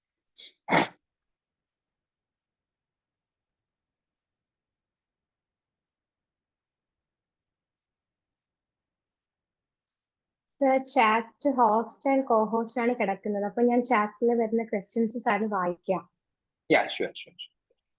സർ, ഒരാൾ ചോദിച്ചിരിക്കുന്നത് കുട്ടികളുടെ പേഴ്സണാലിറ്റി ഡെവലപ്മെന്റ് ശരിക്കും ഏത് ഏജിൽ നിന്നാണ് പാരന്റ്സ് ഫോക്കസ് ചെയ്യേണ്ടതെന്നാണ്. അല്ല, അത് ശരിക്കും ഏത് ഏജ് എന്ന് ചോദിച്ചു കഴിഞ്ഞാൽ ഞാൻ നേരത്തെ പറഞ്ഞ പോലെ തന്നെ ഏർലി ദ ബെസ്റ്റ് എന്നുള്ളതാണ്. പേഴ്സണാലിറ്റി ടെസ്റ്റ് അല്ലെങ്കിൽ ഒരു പേഴ്സണാലിറ്റി ഡെവലപ്മെന്റ്, ഒരു സിവിൽ സർവീസ് എന്ന് പറയുന്ന ഫോക്കസ്ഡ് ആയിട്ടുള്ള ഒരു പേഴ്സണാലിറ്റി ആണ് എന്നുള്ളതുണ്ടെങ്കിൽ കുട്ടിക്ക് ഈ പരീക്ഷയെ പറ്റി ശരിക്കും ഒരു ബോധ്യം വേണം. അവിടെ തൊട്ട് സ്റ്റാർട്ട് ചെയ്യാം. ഇപ്പോൾ ഞാൻ കണ്ടിട്ടുണ്ട് LKG പഠിക്കുന്ന കുട്ടിക്ക് IAS കോച്ചിങ് കൊടുക്കുന്നു എന്നാണ്. LKG പഠിക്കുന്ന കുട്ടിക്ക് IAS എന്താണെന്നോ കളക്ടർ എന്താണെന്നോ ഈ ജോലി എന്താണെന്നോ ഒന്നും അറിയില്ല. അവനൊരു IAS കോച്ചിങ് കൊടുത്തു കഴിഞ്ഞാൽ അത് അർത്ഥവത്തല്ല. അച്ഛന്റെ അമ്മയുടെ സ്വപ്നം അടിച്ചേൽപ്പിക്കാനാണ് അവിടെ ശ്രമിക്കുന്നത്. പക്ഷെ LKG പഠിക്കുന്ന കുട്ടിക്ക് പേഴ്സണാലിറ്റി ഡെവലപ്പ് ചെയ്യാൻ പറ്റും, ഇല്ലേ? പ്രോപ്പറായിട്ട് ഇപ്പൊ ഒരു വേസ്റ്റ് ഉണ്ടെങ്കിൽ അത് വേസ്റ്റ് ഡസ്റ്റ്ബിന്നിൽ കൊണ്ടിടണം എന്ന് ആ കുട്ടിയെ പഠിപ്പിക്കാൻ പറ്റും. പ്രോപ്പറായിട്ട് ആഹാരം കഴിക്കാൻ ആ കുട്ടിയെ പഠിപ്പിക്കും. അതെല്ലാം പേഴ്സണാലിറ്റിയുടെ ഒരു ക്യാരക്ടറാണ്. പക്ഷെ ഒരു ഹൈസ്കൂൾ ലെവലിലേക്കൊക്കെ എത്തുമ്പോൾ അല്ലെങ്കിൽ ഒരു ഹയർ സെക്കൻഡറി ലെവലിലേക്കൊക്കെ എത്തുമ്പോഴാണ് ഇതൊരു കരിയർ എന്നുള്ള രീതിയിൽ കുട്ടികൾക്ക് ബോധ്യമാകുന്നത്. എനിക്കൊന്ന് ഹൈസ്കൂളിൽ പോലും കുട്ടികൾക്ക് ഇതൊരു നല്ല കരിയർ ആണോ ഇല്ലയോ എന്ന് ഡിസൈഡ് ചെയ്യാനുള്ള ഒരു ഓപ്ഷൻ ഉണ്ടാകില്ല. പക്ഷെ അവർക്ക് ഇങ്ങനെ ഒരു ജോലി ഉണ്ടെന്നും ഇങ്ങനെ ഒരു ജോലിയുടെ ഓപ്ഷൻ ഉണ്ടെന്നും ഈ ജോലി കിട്ടിക്കഴിഞ്ഞാൽ ഇങ്ങനെയുള്ള കാര്യങ്ങളൊക്കെ ചെയ്യാമെന്നും ഈ മേഖലയിൽ മുമ്പ് പോയിട്ടുള്ള ആൾക്കാർ ഇവരൊക്കെ ആയിരുന്നു, അവരുടെ ലൈഫൊക്കെ നിങ്ങളൊന്ന് നോക്കൂ, അവർ കോൺട്രിബ്യൂട്ട് ചെയ്തതൊക്കെ ഒന്ന് നോക്കൂ, ഇങ്ങനെയുള്ള കാര്യങ്ങളൊക്കെ പറഞ്ഞു കൊടുക്കാം. അപ്പൊ ഏത് ഏജ് ഗ്രൂപ്പിലാണോ അവർക്ക് സിവിൽ സർവീസ് എന്ന് പറയുന്ന ഒരു ഐഡിയ മനസ്സിലാകുന്നത് ആ ഏജ് ഗ്രൂപ്പിൽ അവർക്ക് ഈ ഒരു personality development for this exam start ചെയ്യാമെന്നുള്ളതാണ് എന്റെ ഒരു അഭിപ്രായം. Thank you sir. Sir, Muhammad Niveda, carry on please. Sir, എൻ്റെ പേര് ആതിര എന്നാണ്. ഓക്കെ സാർ, ഈ sir something that while you preparing you thought it's all important, അത് ഭയങ്കര മാറ്റർ ആണെന്നുള്ള ഒരു തോന്നിയ കാര്യം ഇപ്പം തിരിഞ്ഞു നോക്കുമ്പോൾ അത് അത്രയ്ക്ക് ഇമ്പോർട്ടൻ്റ് ഒന്നുമില്ല, ഇറ്റ് ഡസന്റ് മാറ്റർ എന്നൊക്കെ തുടങ്ങിയ ഏതെങ്കിലും കാര്യമുണ്ടോ when it comes to strategy or preparation, അങ്ങനെ എന്തെങ്കിലും? യെസ്, അത് ഒരു കാര്യം ഞാനിപ്പോ ഓൾറെഡി പറഞ്ഞു. അന്ന് ഇമ്പോർട്ടന്റ് ആണെന്ന് തോന്നിയ ഒരു കാര്യം എന്ന് പറയുന്നത് എല്ലാം പഠിക്കാൻ ശ്രമിക്കുക എന്നുള്ളതാണ്. ഇപ്പൊ ഞാൻ തന്നെ പ്രിപ്പറേഷൻ തുടങ്ങിയ സമയത്ത് ഇപ്പൊ ജോഗ്രഫിയുടെ 5 ബുക്ക് വാങ്ങിച്ചു, ഹിസ്റ്ററിയുടെ 3 ബുക്ക് വാങ്ങിച്ചു. ഈ 3 ബുക്കും വായിക്കാൻ തുടങ്ങി, ജോഗ്രഫിയുടെ 5 ബുക്കും വായിക്കാൻ. അന്നത്തെ എന്റെ ചിന്ത എന്ന് പറഞ്ഞാൽ ഇതെല്ലാം പഠിച്ചാൽ മാത്രമേ, കാരണം ഇന്ത്യയിലെ ഏറ്റവും ടഫായിട്ടുള്ള ഒരു എക്സാമാണ്, ലോകത്തിലെ തന്നെ ഏറ്റവും ടഫായിട്ടുള്ള എക്സാമാണ്. അപ്പൊ ഇതെല്ലാം പഠിച്ചാൽ മാത്രമേ നമുക്കിത് ക്ലിയർ ചെയ്യാൻ പറ്റുള്ളൂ എന്നായിരുന്നു എന്നത്തെ എന്റെ ധാരണ. പക്ഷെ പിന്നെ എനിക്ക് മനസ്സിലായി, വേണ്ട, ഓരോ സബ്ജക്റ്റിനും വളരെ കോൺക്രീറ്റ് ആയിട്ടുള്ള വളരെ റെസ്ട്രിക്റ്റഡ് ആയിട്ടുള്ള കാര്യങ്ങൾ മാത്രം പഠിച്ചാൽ മതി. അത് റിപ്പീറ്റ് ചെയ്ത് റിവൈസ് ചെയ്യുക എന്നുള്ളതാണ് ഏറ്റവും ഇമ്പോർട്ടൻറ്റ്. അപ്പൊ ഇന്ന് എനിക്ക് തോന്നുന്ന ഞാൻ കമ്മിറ്റ് ചെയ്ത ഒരു മിസ്റ്റേക്കും അത് തന്നെയാണ്. ഒരുപാട് മെറ്റീരിയൽസിന്റെ പിന്നാലെ, പ്രത്യേകിച്ച് ഇപ്പോൾ ഓൺലൈൻ ഒക്കെ ആയതുകൊണ്ട് നിങ്ങൾക്ക് വെറുതെ ഗൂഗിൾ ടൈപ്പ് ചെയ്താൽ തന്നെ നൂറുകണക്കിന് മെറ്റീരിയൽസ് നിങ്ങൾക്ക് കിട്ടും. ഒരുപാട് മെറ്റീരിയൽസിന്റെ പിന്നാലെ പോകാണ്ടിരിക്കുക, ആ കുറച്ച് മെറ്റീരിയൽസ് മാത്രം കൂടുതൽ ടൈം റിവൈസ് ചെയ്യാം. അതാണ് അന്ന് എനിക്ക് തോന്നിയ ഒരു മണ്ടത്തരം. രണ്ടാമത് തോന്നിയ മണ്ടത്തരം എന്ന് പറയുന്നത് തിരിച്ച് ചോദിച്ചു കഴിഞ്ഞാൽ, അതായത് അന്ന് നെഗ്ലക്ട് ചെയ്യുകയും പിന്നെ ഇമ്പോർട്ടന്റ് ആണെന്നും തോന്നിയ ഒരു കാര്യം എന്ന് പറയുന്നത് ഈ മോക്ക് ടെസ്റ്റുകളാണ്. Initially I neglected it because I thought like പഠിച്ചു പോകുന്നുണ്ടല്ലോ, എനിക്ക് ഓർമ്മയുണ്ടല്ലോ, അത് മതി. പക്ഷെ പിന്നെ എനിക്ക് മനസ്സിലായി പഠിക്കുന്നതിൽ മാത്രമല്ല കാര്യം, അത് പ്രസന്റ് ചെയ്യുന്നതിലും കാര്യമുണ്ട്. So you need to attend the mock test for sure. എന്നാൽ മാത്രമേ നമ്മുടെ നെഗറ്റീവ്സ് എന്തൊക്കെയാണ്, നമ്മുടെ മിസ്റ്റേക്സ് എന്തൊക്കെയാണെന്ന് മനസ്സിലാക്കാൻ പറ്റും. അപ്പോൾ ഒരുപാട് മെറ്റീരിയലിലേക്ക് പോകാതിരിക്കുക, മോക്ക് ടെസ്റ്റുകൾ ഉറപ്പായിട്ടും ചെയ്യും. സർ, ചാറ്റിൽ 1-2 ക്വസ്റ്റ്യൻസ് ഉണ്ട്. നേരത്തെ മുഹമ്മദ് ചോദിച്ച ക്വസ്റ്റ്യൻ എന്താന്ന് പറഞ്ഞാല്, സർ ഓപ്ഷണൽ സെൽഫ് സ്റ്റഡി ചെയ്യുന്ന ടൈമിൽ നേരിട്ട മിസ്റ്റേക്സ്, വെല്ലുവിളി എന്തെങ്കിലും ഉണ്ടെങ്കിൽ ഷെയർ ചെയ്യാമോ? അതുപോലെ ഇംഗ്ലീഷ് ലാംഗ്വേജ് ഇംപ്രൂവ് ചെയ്യാൻ text book or material refer ചെയ്യാമോ? ഓക്കെ, ഓപ്ഷണൽ നേരിട്ട ഒരു വെല്ലുവിളി അതിപ്പോഴും ഞാൻ എൻ്റെ ഒരു മിസ്റ്റേക്ക് ആയിട്ട് തന്നെയാണ് ഞാൻ കണക്കാക്കുന്നത്. കാരണം എൻ്റെ ഓപ്ഷണൽ മെഡിക്കൽ സയൻസ് ആയിരുന്നു, ഞാനിത് സ്വയം പഠിക്കാൻ ശ്രമിച്ചു, ഐ ക്ലിയർഡ് ദ എക്സാം. അതുകൊണ്ട് മാത്രം ഞാൻ ചെയ്തത് തെറ്റല്ല എന്ന് ഞാൻ പറയില്ല. ബിക്കോസ് അത് കംപ്ലീറ്റ് ആയിട്ട് ഞാൻ സ്വന്തമായിട്ടാണ് പഠിച്ചത്. എനിക്കൊരു ഗൈഡ് ഉണ്ടായിരുന്നില്ല. എനിക്ക് എന്തെങ്കിലും മിസ്റ്റേക്ക് വരുന്നുണ്ടോ എന്ന് റെക്ടിഫൈ ചെയ്യാനും ആരും ഉണ്ടായിരുന്നില്ല. പക്ഷെ എന്തൊക്കെ കൊണ്ടോ ഞാൻ ക്ലിയർ ചെയ്തു. അതുകൊണ്ട് അതൊരു ഗുഡ് മോഡലായിട്ട് ഞാൻ ഒരിക്കലും പറയില്ല. തീർച്ചയായിട്ടും നമ്മൾ സെൽഫ് പ്രിപ്പറേഷൻ ആണെങ്കിലും നമ്മുടെ മിസ്റ്റേക്സ് മനസ്സിലാക്കി പറഞ്ഞു തരാൻ ഒരു ഗൈഡ്, ഒരു മെന്റർ ആരെങ്കിലും വേണം. അതൊരു കോച്ചിങ് ഇൻസ്റ്റിറ്റ്യൂട്ട് തന്നെ വേണമെന്നൊന്നും ഞാൻ പറയില്ല. പക്ഷെ കാരണം നമ്മുടെ മിസ്റ്റേക്സ് നമുക്ക് മനസ്സിലാവില്ല. അത് പറഞ്ഞു തരാൻ ഒരാൾ തീർച്ചയായിട്ടും വേണം. അപ്പോൾ മുഹമ്മദ് സുവോളജി ആണ് സെൽഫ് സ്റ്റഡി ചെയ്യുന്നുണ്ടെങ്കിൽ തീർച്ചയായിട്ടും ചെയ്യാം, നോ ഇഷ്യൂസ് ഇൻ ദാറ്റ്. പക്ഷെ നേരത്തെ ഞാൻ പറഞ്ഞ പോലെ സുവോളജിയുടെ ഒരു മോക്ക് ടെസ്റ്റിന് ജോയിൻ ചെയ്യും, അത്രയും മാത്രം മതി. ക്ലാസ്സുകൾ വേണം, മോക്ക് ടെസ്റ്റിന് ജോയിൻ ചെയ്യുക, ആൻസർ റൈറ്റിംഗ് ചെയ്യുക. അപ്പൊ നമുക്ക് അതിനകത്തുള്ള തെറ്റുകൾ മനസ്സിലാക്കാൻ പറ്റും. റെക്ടിഫിക്കേഷൻ ഒരു ഗൈഡ്, ഒരു മെന്റർ വേണം എന്നുള്ളതാണ് ഏറ്റവും പ്രധാനപ്പെട്ട ഒരു കാര്യം. സർ, അതുൽ ചോദിച്ചൊരു ക്വസ്റ്റ്യൻ ആണ്, പ്രിലിംസിന് മുന്നത്തെ ലാസ്റ്റ് 60 ഡേയ്സ് സ്ട്രാറ്റജി ഒന്ന് ബ്രീഫ് ആക്കി പറയാമോ? ഓക്കെ, പ്രിലിംസിന് ഒരു 60 ഡേയ്സ് സ്ട്രാറ്റജി അതുൽ ചോദിച്ചതിന്റെ ചോദ്യത്തില് ഞാൻ അസ്യൂം ചെയ്യുന്നത് അതുൽ കുറച്ച് നേരത്തെ പ്രിപ്പറേഷൻ സ്റ്റാർട്ട് ചെയ്തിട്ടുണ്ടാകും എന്നുള്ളതാണ്. അപ്പോൾ ഒരു റിവിഷൻ സ്ട്രാറ്റജി ആയിരിക്കാം ഉദ്ദേശിച്ചെന്ന് തോന്നുന്നു. അല്ലാണ്ട് നമുക്കിപ്പോ 60 ഡേയ്സ് മുന്നേ നമുക്കൊരു പ്രിപ്പറേഷൻ സ്റ്റാർട്ട് ചെയ്യാൻ സീറോയിൽ നിന്ന് സ്റ്റാർട്ട് ചെയ്യാൻ നമുക്ക് പറ്റില്ല. അപ്പോൾ ഒരു റിവിഷൻ സ്ട്രാറ്റജി പറഞ്ഞു കഴിഞ്ഞാൽ 60 ഡേയ്സിന് മുന്നേ കംപ്ലീറ്റ്ലി നമ്മൾ പ്രിലിംസിന് വേണ്ടിയിട്ടായിരിക്കണം നമ്മുടെ മൈൻഡ് സെറ്റ്. പ്രിലിംസിന്റെ മൈൻഡ് സെറ്റ് എന്ന് വെച്ച് കഴിഞ്ഞാൽ ചെറിയ ചെറിയ കാര്യങ്ങൾ പോലും നമ്മൾ ഓർത്തിരിക്കേണ്ടതായിട്ട് വരും. ഇപ്പോൾ മെയിൻസിനാണെങ്കിൽ നമ്മൾ ഡിസ്ക്രൈബ് ആയിട്ടുള്ള തീമോ അതിന്റെ കോണ്ടന്റോ മാത്രം നമ്മുടെ മനസ്സിലൂടെ പോയാൽ മതി. പ്രിലിംസ് ആകുമ്പോൾ നമ്മൾ ചെറിയ ചെറിയ കാര്യങ്ങൾ കൂടി നമ്മൾ ഓർത്തിരിക്കേണ്ടി വരും. അപ്പോൾ ആ ഒരു കാര്യം ആ ഒരു മൈൻഡ് സെറ്റ് നമുക്ക് ഡെവലപ്പ് ചെയ്യണം. രണ്ടാമത്തെ കാര്യം, ഫ്രഷ് ആയിട്ട് ഒന്നും പഠിക്കാൻ നിൽക്കരുത് എന്നുള്ളതാണ് എൻ്റെ ഒരു അഭിപ്രായം. Unless you have in touch that topic. For example, നിങ്ങളിപ്പോൾ ഒരു സബ്ജക്ട് തുറന്നിട്ടേ ഇല്ല, അങ്ങനെ ഒരു സബ്ജക്ട് ആണെങ്കിൽ okay, you can read something. Otherwise പുതുതായിട്ട് ഇപ്പൊ ഹിസ്റ്ററി നിങ്ങൾ ഒരു തവണ വായിച്ചു കഴിഞ്ഞതാണ്, അല്ലെങ്കിൽ ജോഗ്രഫി നിങ്ങൾ ഒരു തവണ വായിച്ചു കഴിഞ്ഞതാണെങ്കിൽ പുതുതായിട്ട് അതിനകത്ത് ഒന്നും പഠിക്കാൻ നിൽക്കരുത്. നിങ്ങൾ എന്താണോ വായിച്ചത് ആ വായിച്ചത് റിവൈസ് ചെയ്യുക എന്നുള്ളതാണ് ഏറ്റവും പ്രധാനപ്പെട്ട കാര്യം. കാരണം പുതിയത് പഠിക്കാനുള്ള ഒരു സമയം ആ ലാസ്റ്റ് 60 ഡേയ്സിൽ ഇല്ല. മറ്റൊന്ന് കറണ്ട് അഫയേഴ്സിന്റെ റിവിഷൻ ആണ്. പ്രിലിംസിന് ഏറ്റവും ഇമ്പോർട്ടന്റ് ആയിട്ടുള്ള ഒരു കാര്യം എന്ന് പറയുന്നത് കറണ്ട് അഫയേഴ്സ് ആണ്. ആ കറണ്ട് അഫയേഴ്സിന്റെ റിവിഷൻ എന്ന് പറയുമ്പോൾ വീണ്ടും ന്യൂസ് പേപ്പർ തന്നെ വായിക്കണം എന്നില്ല. എന്റെ ഒരു അഭിപ്രായത്തിൽ ലാസ്റ്റ് പ്രിലിംസിന് മുന്നേ ഉള്ള ഒരു 60 ഡേയ്സിലെ ന്യൂസ് പേപ്പർ വായിച്ചില്ലെങ്കിലും പ്രശ്നമില്ല കറണ്ട് അഫയേഴ്സ്. കാരണം ഓൾറെഡി ക്വസ്റ്റ്യൻസ് ആ സമയത്ത് സെറ്റ് ആയിട്ടുണ്ടാവും. പ്രിലിംസിന് ആ ഒരു ക്വസ്റ്റ്യൻ പിന്നീടുള്ള ന്യൂസ് പേപ്പറുകളിൽ നിന്ന് വരാനും സാധ്യത. എന്തായാലും ഒരു 2 months ബാക്ക് ക്വസ്റ്റ്യൻസ് റെഡിയാക്കും. അപ്പൊ അതുകൊണ്ട് ആ ഒരു സമയത്ത് ന്യൂസ് പേപ്പർ വേണമെങ്കിൽ നിങ്ങൾക്ക് ഓപ്ഷണൽ ആയിട്ട് സ്കിപ്പ് ചെയ്യാം. പക്ഷെ മെയിൻസിന് നിങ്ങൾക്ക് അത് ഗുണം ചെയ്യും. പക്ഷെ എന്നാലും നിങ്ങൾക്ക് സമയമില്ല എന്നുണ്ടെങ്കിൽ സ്കിപ്പ് ചെയ്യാം. കറണ്ട് അഫയേഴ്സ് പഠിക്കാൻ പറ്റിയൊരു കാര്യം, നമ്മുടെ ഇൻസ്റ്റിറ്റ്യൂട്ട്സുകളോ മാഗസിൻസ് പോലെയുള്ള ചില കാര്യങ്ങൾ മെറ്റീരിയൽസ് പുറത്തിറക്കും. ഒരു 365 ഡേയ്സ് റിവിഷൻ എന്നൊക്കെ പറഞ്ഞിട്ടോ അല്ലെങ്കിൽ മന്ത്ലി മാഗസിൻ എന്നൊക്കെ പറഞ്ഞിട്ടോ പുറത്തിറക്കും. ആ മന്ത്ലി മാഗസിനോ 365 ഡേയ്സ് മാഗസിനോ റിവൈസ് ചെയ്യുക എന്നുള്ളതാണ്. മറ്റൊരു കാര്യം കൂടി പ്രിലിംസിന് പറയാനുള്ളത് CSAT ആണ്. പലരും ഇമ്പോർട്ടൻസ് കൊടുക്കാതെ വെച്ചിരിക്കുന്ന ഒരു സാധനമാണ് CSAT എന്ന് പറയുന്നത്. ഇപ്പൊ കഴിഞ്ഞ ഒരു 2-3 വർഷം നമ്മൾ നോക്കിക്കഴിഞ്ഞാൽ CSATന്റെ ഡിഫിക്കൽട്ടി ലെവൽ ഇങ്ങനെ കൂടി വരുന്നതായിട്ട് നമുക്ക് കാണാം. GS 1 നമ്മുടെ ഹിസ്റ്ററി ജോഗ്രഫി പഠിച്ചെഴുതുന്ന പരീക്ഷയിൽ കട്ട് ഓഫിന് മുകളിൽ വന്ന പലരും CSATന്റെ കട്ട് ഓഫ് വരാത്തുണ്ട്. CSATന് നമുക്ക് 30% മാർക്ക് മതി. പക്ഷെ അത് അത്രയും നമ്മൾ ഉപേക്ഷിച്ച് കളഞ്ഞത് മൂലം ആ 33% മാർക്ക് വരാതെ എലിമിനേറ്റ് ആയ ആൾക്കാരുണ്ട്. അപ്പോൾ CSATന് തീർച്ചയായിട്ടും ഒരു പ്രാധാന്യം ലാസ്റ്റ് 60 ഡേയ്സിന് കൊടുക്കണം. At least previous years question papers എങ്കിലും, ലാസ്റ്റ് 10 ഇയേഴ്സിലെ പ്രീവിയസ് ഇയർ ക്വസ്റ്റ്യൻ പേപ്പേഴ്സ് എങ്കിലും നിങ്ങൾ ട്രൈ ചെയ്യണം. ആ ഒരു 33%, 1/3 മാർക്ക് സ്കോർ ചെയ്യാനുള്ള ഒരു പ്രിപ്പറേഷൻ തീർച്ചയായിട്ടും CSATന് കൊടുക്കണം. അതല്ലാതെ CSAT ഈസി ആയിരിക്കും, ഞാൻ അന്നത്തെ ദിവസം കണ്ടോളാം എന്നുള്ള രീതിയിൽ CSATന് ഒരിക്കലും അപ്രോച്ച് ചെയ്യും. സർ, അടുത്ത ക്വസ്റ്റ്യൻ ചോദിച്ചിരുന്നത് ബിബി അൽബിനു. പുള്ളിക്കാർ ചോദിച്ചിരുന്നത്, how did you face the failure during first attempt and what are the changes that you made during the second time preparation? Failure face ചെയ്യാൻ ഇറ്റ് ഇസ് വെരി ഡിഫിക്കൽട്ട്. അതിപ്പോ എല്ലാവർക്കും അങ്ങനെ തന്നെയാണ്, എനിക്ക് നിങ്ങൾക്കൊക്കെ ഒരുപോലെ ആയിരിക്കും. പക്ഷെ നമ്മൾ ഫേസ് ചെയ്തേ പറ്റുള്ളൂ. അവിടെ നമുക്ക് വേണ്ടതാണ് നേരത്തെ ഞാൻ പറഞ്ഞത്, നമുക്കൊരു സപ്പോർട്ടിങ് സിസ്റ്റം വേണം. അത് നമ്മുടെ പാരന്റ്സ് ആകാം, നമ്മുടെ ഫ്രണ്ട്സ് ആകാം, നമ്മുടെ ടീച്ചേഴ്സ് ആകാം, വെൽ വിഷേഴ്സ് ആകാം. ഇങ്ങനെ ഒരു സപ്പോർട്ടിങ് സിസ്റ്റം നമ്മൾ ഉണ്ടാക്കി വെക്കണം എന്നുള്ളതാണ് ഏറ്റവും പ്രധാനപ്പെട്ട ഒരു കാര്യം.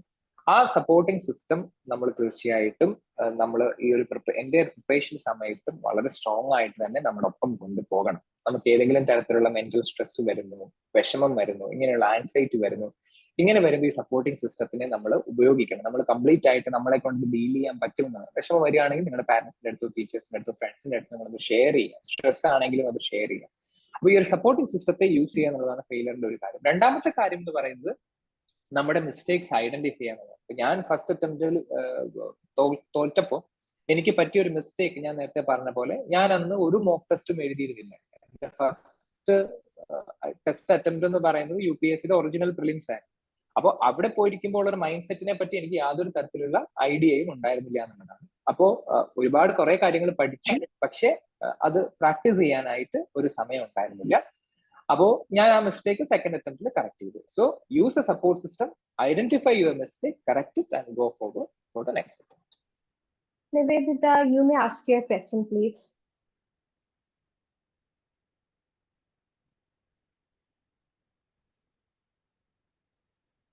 Nivedita?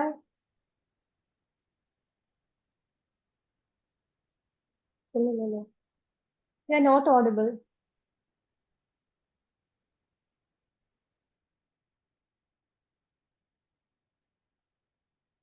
Okay, sir. അപ്പൊ അടുത്ത ക്വസ്റ്റ്യനിലേക്ക് പോകാം. ചാറ്റിലാണ്. സാർ ഒരു ക്വസ്റ്റ്യൻ. ചോദിച്ചു. സാർ എന്റെ പേര് ഗൗരി. സാറിന്റെ ഇന്റർവ്യൂ എക്സ്പീരിയൻസ് എങ്ങനെയായിരുന്നു? സാറിന്റെ ഇന്റർവ്യൂ ക്വസ്റ്റ്യൻസ് ഒന്ന് ഷെയർ ചെയ്യാവോ? ഓക്കെ, എന്റെ ഇന്റർവ്യൂ എക്സ്പീരിയൻസ് ശരിക്കും കോവിഡിന്റെ സമയത്താണ് എന്നെ ഇന്റർവ്യൂ സെലക്ട് ചെയ്ത് ഞാൻ ഇന്റർവ്യൂവിനായിട്ട് പോകുന്നത്. അപ്പൊ ആ സമയത്ത് ശരിക്കും ഇന്റർവ്യൂ അല്ലെങ്കിൽ പേഴ്സണാലിറ്റി ടെസ്റ്റ് എന്ന് പറയുന്നത് നമ്മൾ മനസ്സിലാക്കേണ്ട ഒരു കാര്യം, it is not a knowledge test. നമ്മുടെ പേഴ്സണാലിറ്റി അസസ് ചെയ്യാനുള്ള ടെസ്റ്റ് ആണ്.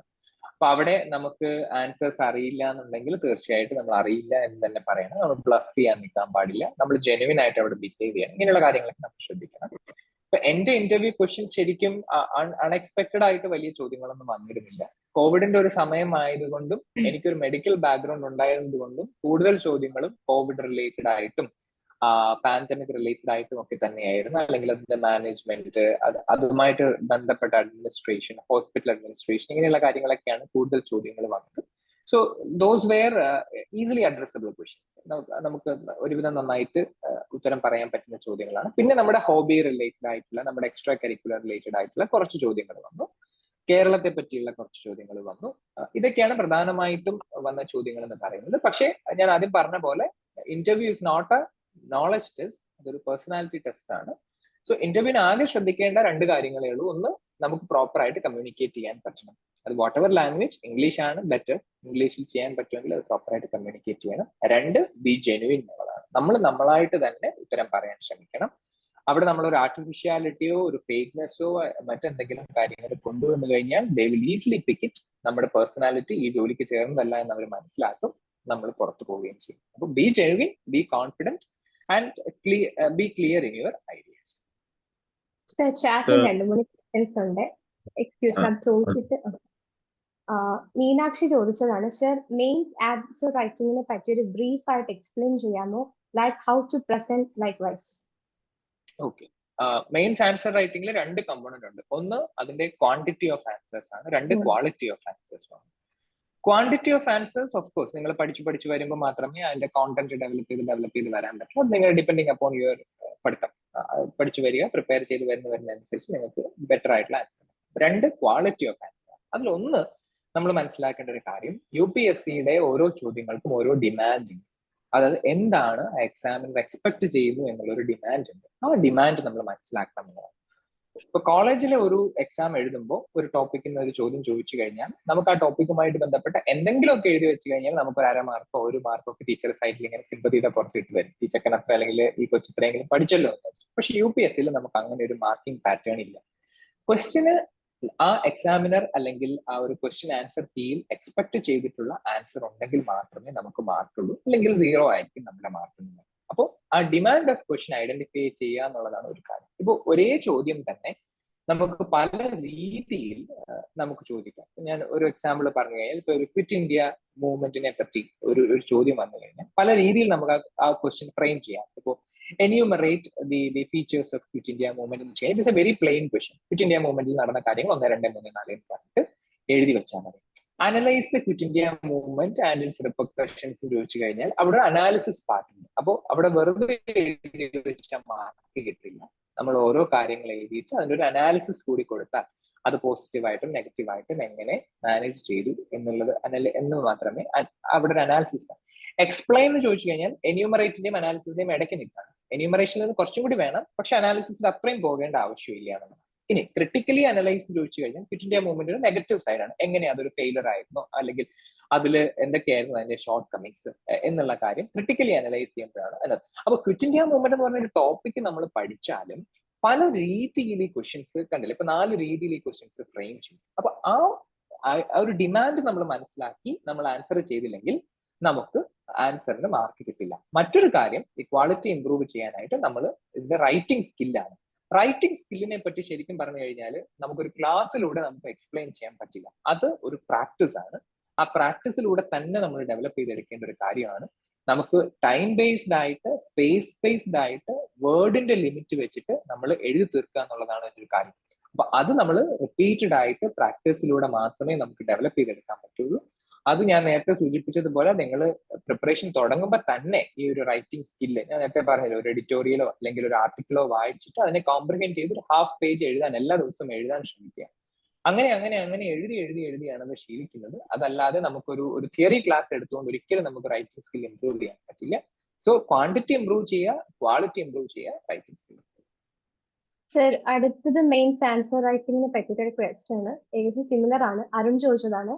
മെയിൻസ് പേപ്പേഴ്സ് എഴുതുമ്പോൾ എന്തൊക്കെ ഫോക്കസ് ചെയ്യണം, ആൻസർ സ്ട്രക്ചർ മോഡൽ എങ്ങനെ വേണം എന്ന് എക്സ്പ്ലെയിൻ ചെയ്യാമോ?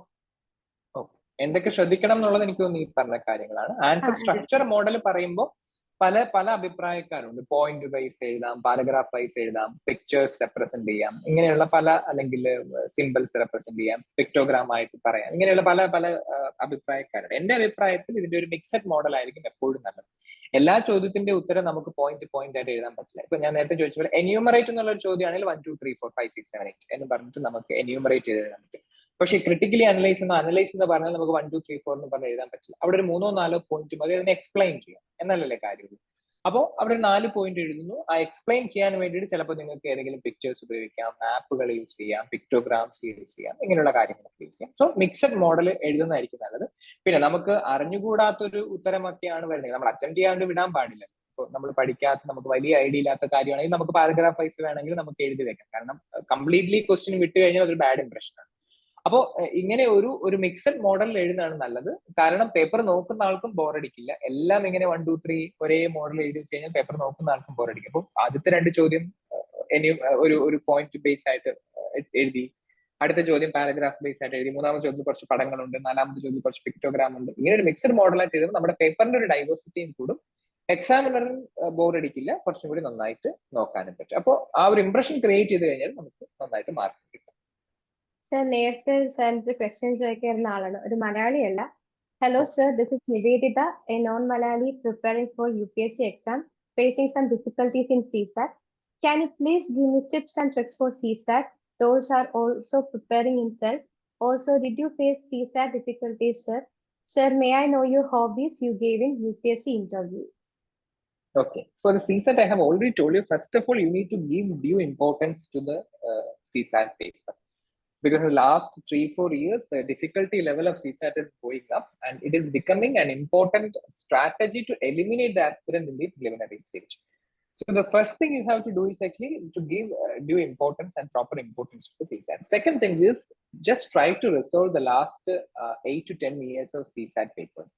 So CSAT usually having 2 compartments, you might know. One is like an aptitude compartment, which includes some mathematics, basic arithmetic, etc. Second one is a comprehension type of compartment. So these 2 components are there for a CSAT paper.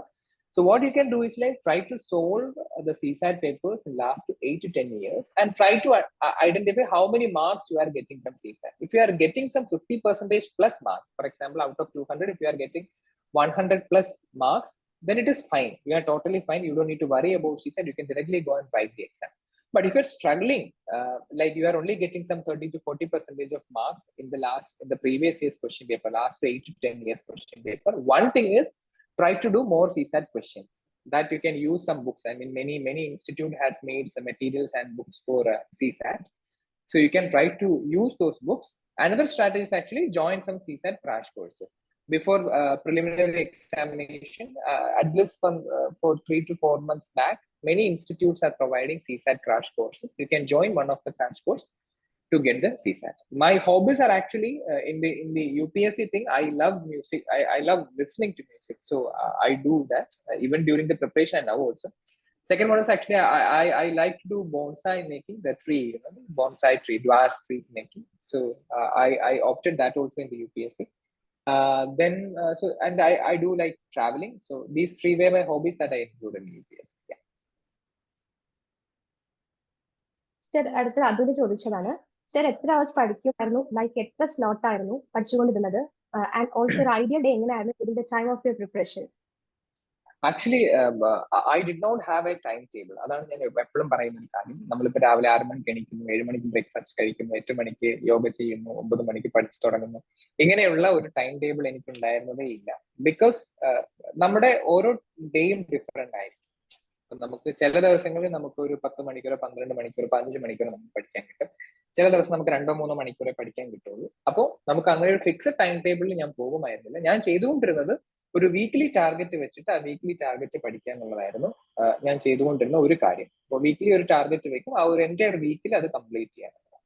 മറ്റൊരു കാര്യം, എങ്ങനെ time slot എങ്ങനെ fix ചെയ്യുമെന്ന് ചോദിച്ചു കഴിഞ്ഞാൽ prioritise ചെയ്യുക എന്നുള്ളതാണ്. അതായത് നിങ്ങൾക്ക് ഏറ്റവും കുറച്ച്, ഇപ്പോൾ നിങ്ങൾക്ക് 10 മണിക്കൂറാണ് കിട്ടുന്നതെങ്കിൽ ആ ഡേയിൽ നിങ്ങൾ പ്രയോറിറ്റൈസ് ചെയ്യുക. ആ 10 മണിക്കൂറിനെ എങ്ങനെ യൂസ് ചെയ്യാം? മേ ബി ആദ്യത്തെ 2 മണിക്കൂർ ന്യൂസ് പേപ്പർ വായിക്കുന്നുണ്ടാകാം, പിന്നെ 2 മണിക്കൂർ ഓപ്ഷണൽ, പിന്നെ 2 മണിക്കൂർ GS, may be GS second paper, GS first paper. ഈ രീതിയിൽ നിങ്ങൾ പ്രയോറിറ്റൈസ് ചെയ്യാം. ഇനി നിങ്ങൾക്ക് ആകെ 2-3 മണിക്കൂറോ മാത്രമേ പഠിക്കാൻ കിട്ടുന്നുള്ളൂ. For example, in a day you are only getting 2 hours to study. അങ്ങനെയാണെങ്കിൽ ആ ദിവസം ചിലപ്പോൾ ന്യൂസ് പേപ്പർ വായിക്കണമെന്ന് ആവശ്യമില്ല. നിങ്ങൾക്ക് പ്രയോറിറ്റി കൂടുതലുള്ള GSലേക്കോ ഓപ്ഷനിലേക്കോ നമുക്ക് പോകാം. അപ്പൊ ഇങ്ങനെ ഓരോ ദിവസവും കിട്ടുന്ന ടോട്ടൽ ഡ്യൂറേഷൻ അനുസരിച്ച് you prioritise what to read and have a deadline or a target in a weekly basis and try to complete those targets in a weekly basis. That will be better.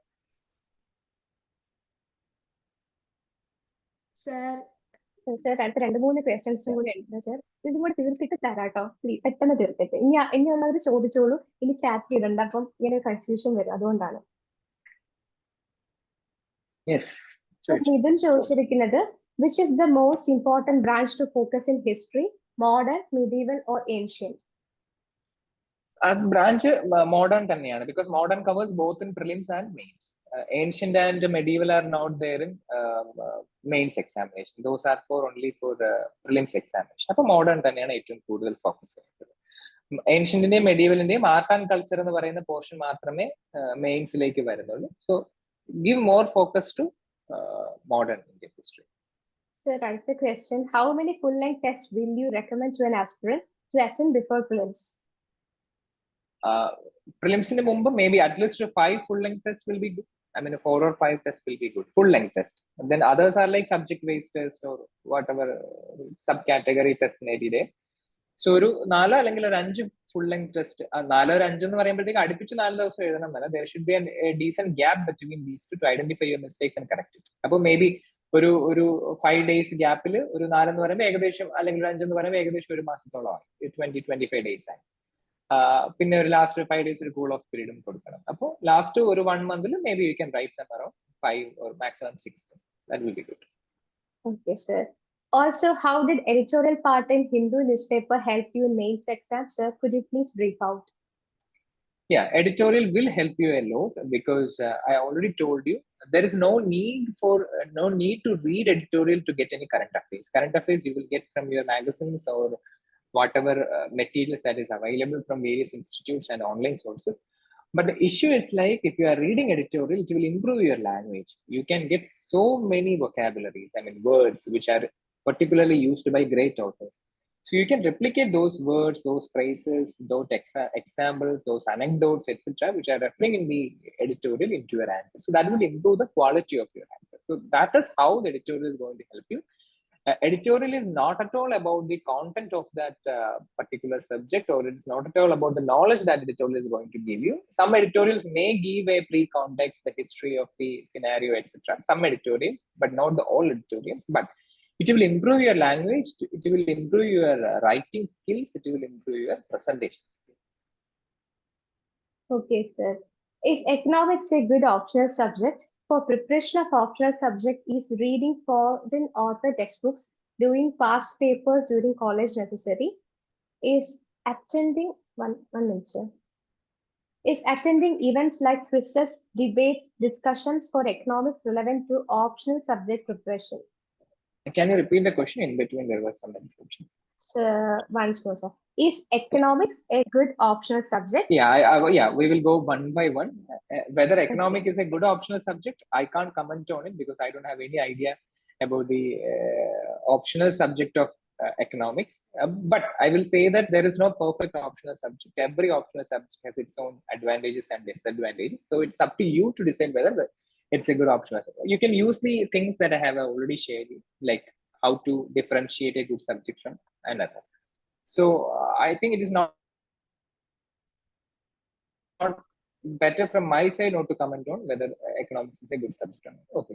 Next part is, what's the next part? Next part is, for preparation of optional subject, is reading foreign author textbooks and doing past papers during college time necessary? Yeah, actually, these will help you. I mean, if you have time, of course, you can refer foreign authors' books and previous question papers. Because when you refer, if you have time, if you are a beginner in the college, you definitely will have time to refer foreign textbooks and other authors. That will definitely improve your answer writing quality. So, of course, you can do it.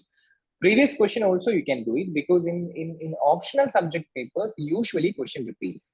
20 to 25% or maximum 30% of there will be repeated questions like in every 4 or 5 years.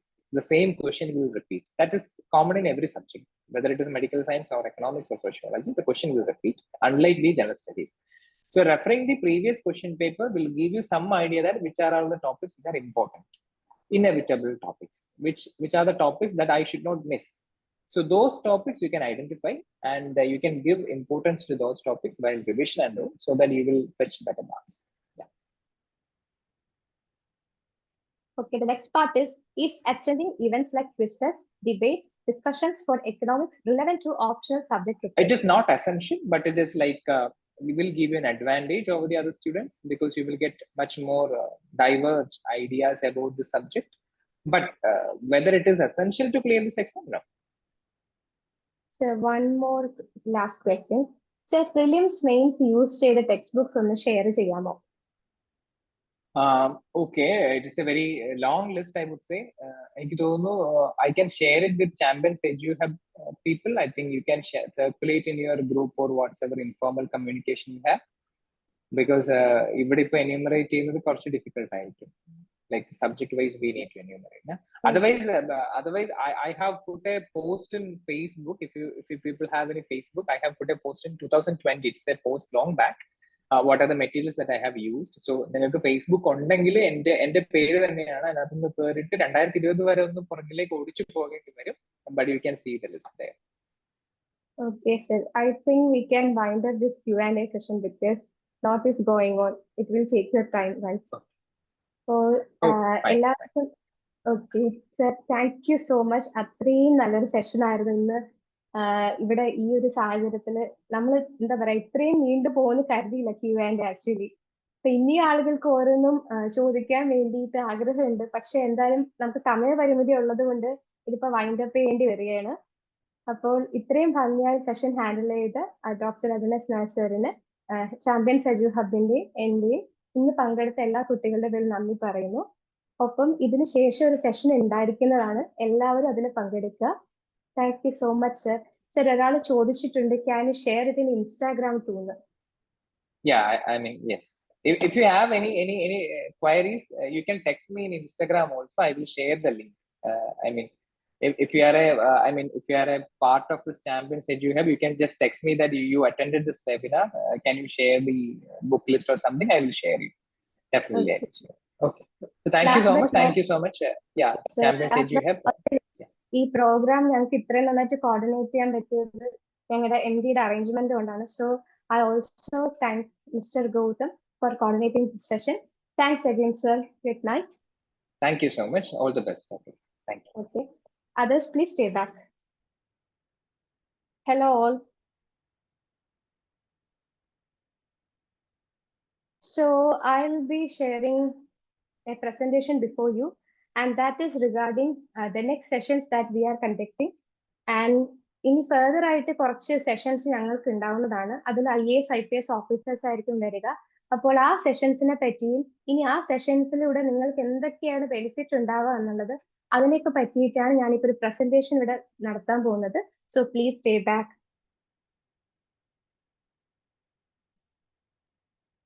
Can you see my screen? Somebody please reply. Yes. Okay, thank you. So ഞങ്ങൾ champions edu hub എന്ന് പറഞ്ഞ ഈ ഒരു academy തുടങ്ങിയത് കുറച്ച് സുഹൃത്തുക്കളുടെ ഒരു കൂട്ടായ്മയിൽ നിന്നിട്ടാണ്. അപ്പോൾ അത് ഇന്ന് ഇത്രയും എക്സ്പാൻഡ് ആയി ഞങ്ങൾ ഇന്നിപ്പോൾ UPSC എന്ന് പറയുന്ന അറീനയിലേക്കും കൂടെ ചുവടെടുത്ത് വെച്ചിരിക്കുകയാണ്. അപ്പോൾ ഏറ്റവും പ്രധാനമായിട്ട് പറയാനുള്ളത് ഞങ്ങൾ ഇൻട്രൊഡ്യൂസ് ചെയ്യുന്ന 40 days ഫൗണ്ടേഷൻ കോഴ്സിനെ പറ്റിയാണ്. അപ്പൊ അതിന്റെ ഭാഗമായിട്ട് അടുത്ത സെഷൻ നിങ്ങൾക്ക് വരുന്നത് April 14th April 14th Nevin Kuruvila Thomas IPS ഒരു സെഷൻ ഉണ്ടായിരിക്കും.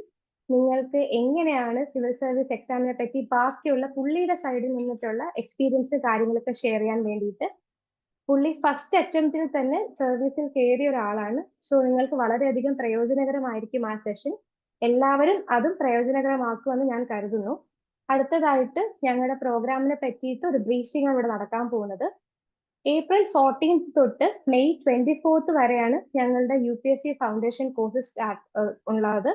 ഒരു 40 day ഇന്റൻസീവ് കോഴ്സ് ആണ്.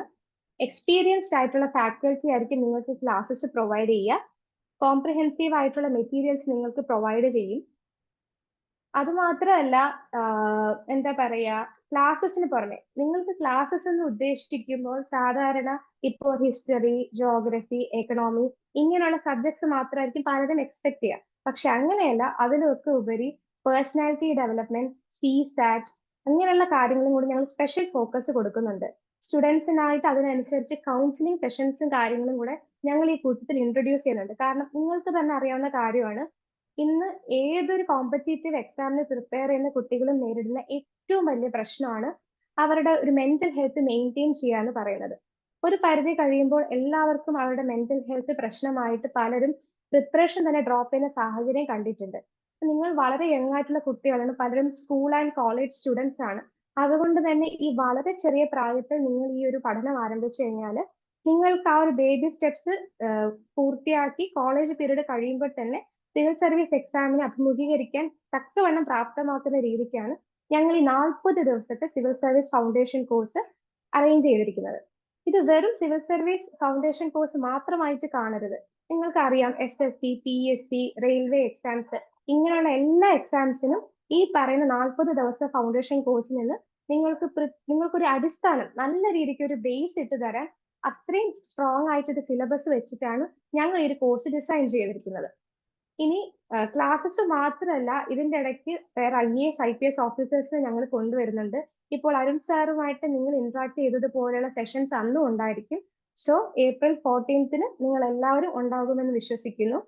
പിന്നെ ഒരു കാര്യമുണ്ട്, ആദ്യം ജോയിൻ ചെയ്യുന്ന 10 കുട്ടികൾക്ക് ഞങ്ങൾ ആക്ച്വലി ഫിക്സ് ചെയ്തിരുന്ന ഫീ 6,000 ആണ്. അതിൽ നിന്ന് ഡിസ്കൗണ്ട് ആയിട്ട് 3,900 ആയിരിക്കും ഈ കോഴ്സ്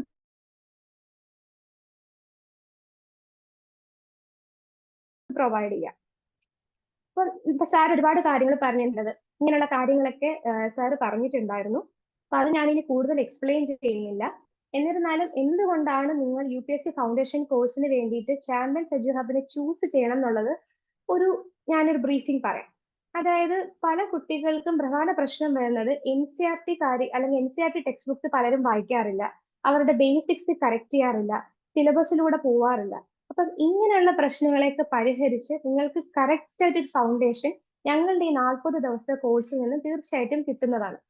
സാധാരണ ഹിസ്റ്ററി, പൊളിറ്റി, ജോഗ്രഫി ഇങ്ങനെ എടുത്തു പോകുന്നു പറഞ്ഞു. പക്ഷെ അത് മാത്രമല്ല, CSATും പേഴ്സണാലിറ്റി ഡെവലപ്മെന്റ്, കമ്മ്യൂണിക്കേഷൻ സ്കിൽസ് ഇതിലൊക്കെ ഫോക്കസ്ഡ് ആയിട്ടാണ് ഈ ഒരു ഫൗണ്ടേഷൻ കോഴ്സ് ഡിസൈൻ ചെയ്തിരിക്കുന്നത്. നിങ്ങൾക്ക് നിങ്ങളുടെ ഈ ഒരു ഏജിന് എത്ര യങ്ങായ കുട്ടികളാണ്, അപ്പൊ നിങ്ങൾക്ക് എല്ലാവർക്കും മനസ്സിലാകുന്ന രീതിക്ക് ക്ലാസ്സസ് ഹാൻഡിൽ ചെയ്യുക. ഞാൻ നേരത്തെ പറഞ്ഞതുപോലെ എല്ലാതരം എക്സാംസിനും, ഏത് എക്സാം ആയിക്കോട്ടെ, ആ കോമ്പറ്റേറ്റീവ് എക്സാംസിനൊക്കെ നല്ലൊരു ബേസ്മെന്റ് ഈ കോഴ്സ് പ്രൊവൈഡ് ചെയ്യുന്നതാണ്. എക്സ്പീരിയൻസ്ഡ് ആയിട്ടുള്ള ഒരു പാനൽ ഓഫ് ഫാക്കൽറ്റി തന്നെ ഞങ്ങൾക്കുണ്ട്. ഇപ്പോൾ ഞാൻ നേരത്തെ പറഞ്ഞതുപോലെ April 14th ഞങ്ങൾ ഈ സെഷൻ ആരംഭിക്കുന്നത്. അന്ന് നെവിൻ കുരുമുല തോമസ് IPSന്റെ ഓറിയന്റേഷൻ സെഷൻ ഉണ്ടായിരിക്കുന്നതാണ്.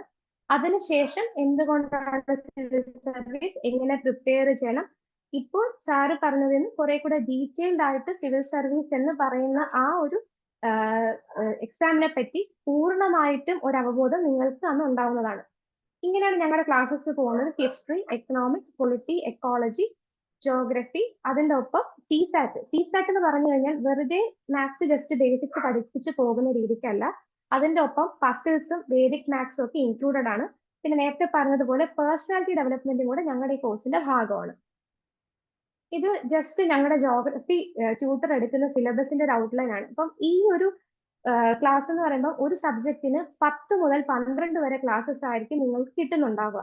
അപ്പോൾ ഈ 10 മുതൽ 12 വരെ ക്ലാസ്സിൽ നിങ്ങൾക്ക് നിങ്ങളുടെ NCERT ഫൗണ്ടേഷൻ സ്ട്രോങ് ആക്കി, നിങ്ങൾക്ക് എന്താ പറയാ, ഈ ചെറിയ ടെക്സ്റ്റ് ബുക്സിൽ നിന്നും നമ്മൾ മെയിൻ ആയിട്ട് യൂസ് ചെയ്യുന്ന സ്റ്റാൻഡേർഡ് ടെക്സ്റ്റ് ബുക്സിലേക്ക് ട്രാൻസ്ഫർ ചെയ്യാൻ പറ്റുന്ന രീതിക്ക് നിങ്ങൾ എക്യുപ്ഡ് ആയിട്ടായിരിക്കും ഈ കോഴ്സ് കഴിയുമ്പോഴത്തേക്ക് നിങ്ങൾ പ്രിപ്പയർഡ് ആവുക.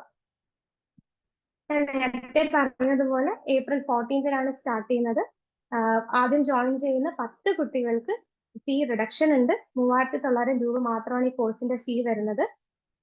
അപ്പോൾ എന്തെങ്കിലും കാര്യങ്ങൾ ഉണ്ടെങ്കിൽ നിങ്ങൾ ആ ജോയിൻ ചെയ്തിരിക്കുന്ന ഗ്രൂപ്പിൽ ഡീറ്റെയിൽസ് എല്ലാം പ്രൊവൈഡ് ചെയ്യുന്നതായിരിക്കും. എല്ലാവർക്കും അത് വായിച്ച് മനസ്സിലാക്കിയതിനു ശേഷം ഞങ്ങളെ കോൺടാക്ട് ചെയ്യാവുന്നതാണ്. അപ്പോൾ അടുത്ത സെഷൻ വരുന്നത് April 14 ഇന്ന് അരുൺ സാറിന്റെ സെഷനെ കണ്ടതുപോലെ ആ സെഷനെ നിങ്ങൾ എല്ലാവരും കാണുമെന്ന് വിശ്വസിക്കുന്നു. Thank you so much. So ഈ സെഷനോട് വൈൻഡ് അപ്പ് ചെയ്യാണ്. എല്ലാവർക്കും ഈ സെഷൻ ഇഷ്ടപ്പെട്ടു എന്ന് കരുതുന്നു. എന്താ പറയാ, ആർക്കെങ്കിലും എന്തെങ്കിലും പറയാനുണ്ടെങ്കിൽ, എന്തെങ്കിലും ഡൗട്ട്സ് ചോദിക്കാനുണ്ടെങ്കിൽ ഇപ്പൊ ചോദിക്കാവുന്നതാണ്.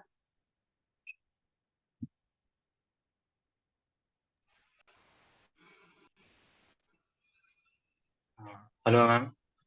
ഹലോ, പറഞ്ഞോളൂ മിഥുൻ. മാം, നിങ്ങളുടെ ഓഫ്ലൈൻ സെന്റർ എവിടെയാണ്? ഓഫ്ലൈൻ സെന്ററിൽ കറന്റ് ഓൺലൈൻ ആയിട്ടാണ് വർക്ക് ചെയ്യുന്നത്. ഞങ്ങൾ സ്റ്റാർട്ട് ചെയ്തിട്ട് കുറച്ച് നാളുകളായിട്ടുള്ളൂ. ഇപ്പൊ ഓൺലൈൻ ആയിട്ടാണ് ക്ലാസ്സസ് പോകുന്നത്. സൂം സെഷൻസ് വഴിയാക്കി ക്ലാസ്സസ് പോവുക. Okay, thank you. Okay, any other questions?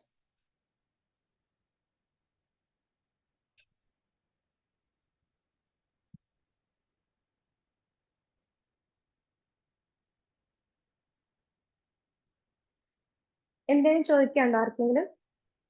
Chat അയച്ചിടാം, അല്ലെങ്കിൽ ചോദിക്കാം, മൈക്ക് ഓൺ ചെയ്ത് ചോദിക്കാം. So I think we can wind up this session. Thank you for joining us today. Have a great day and good night.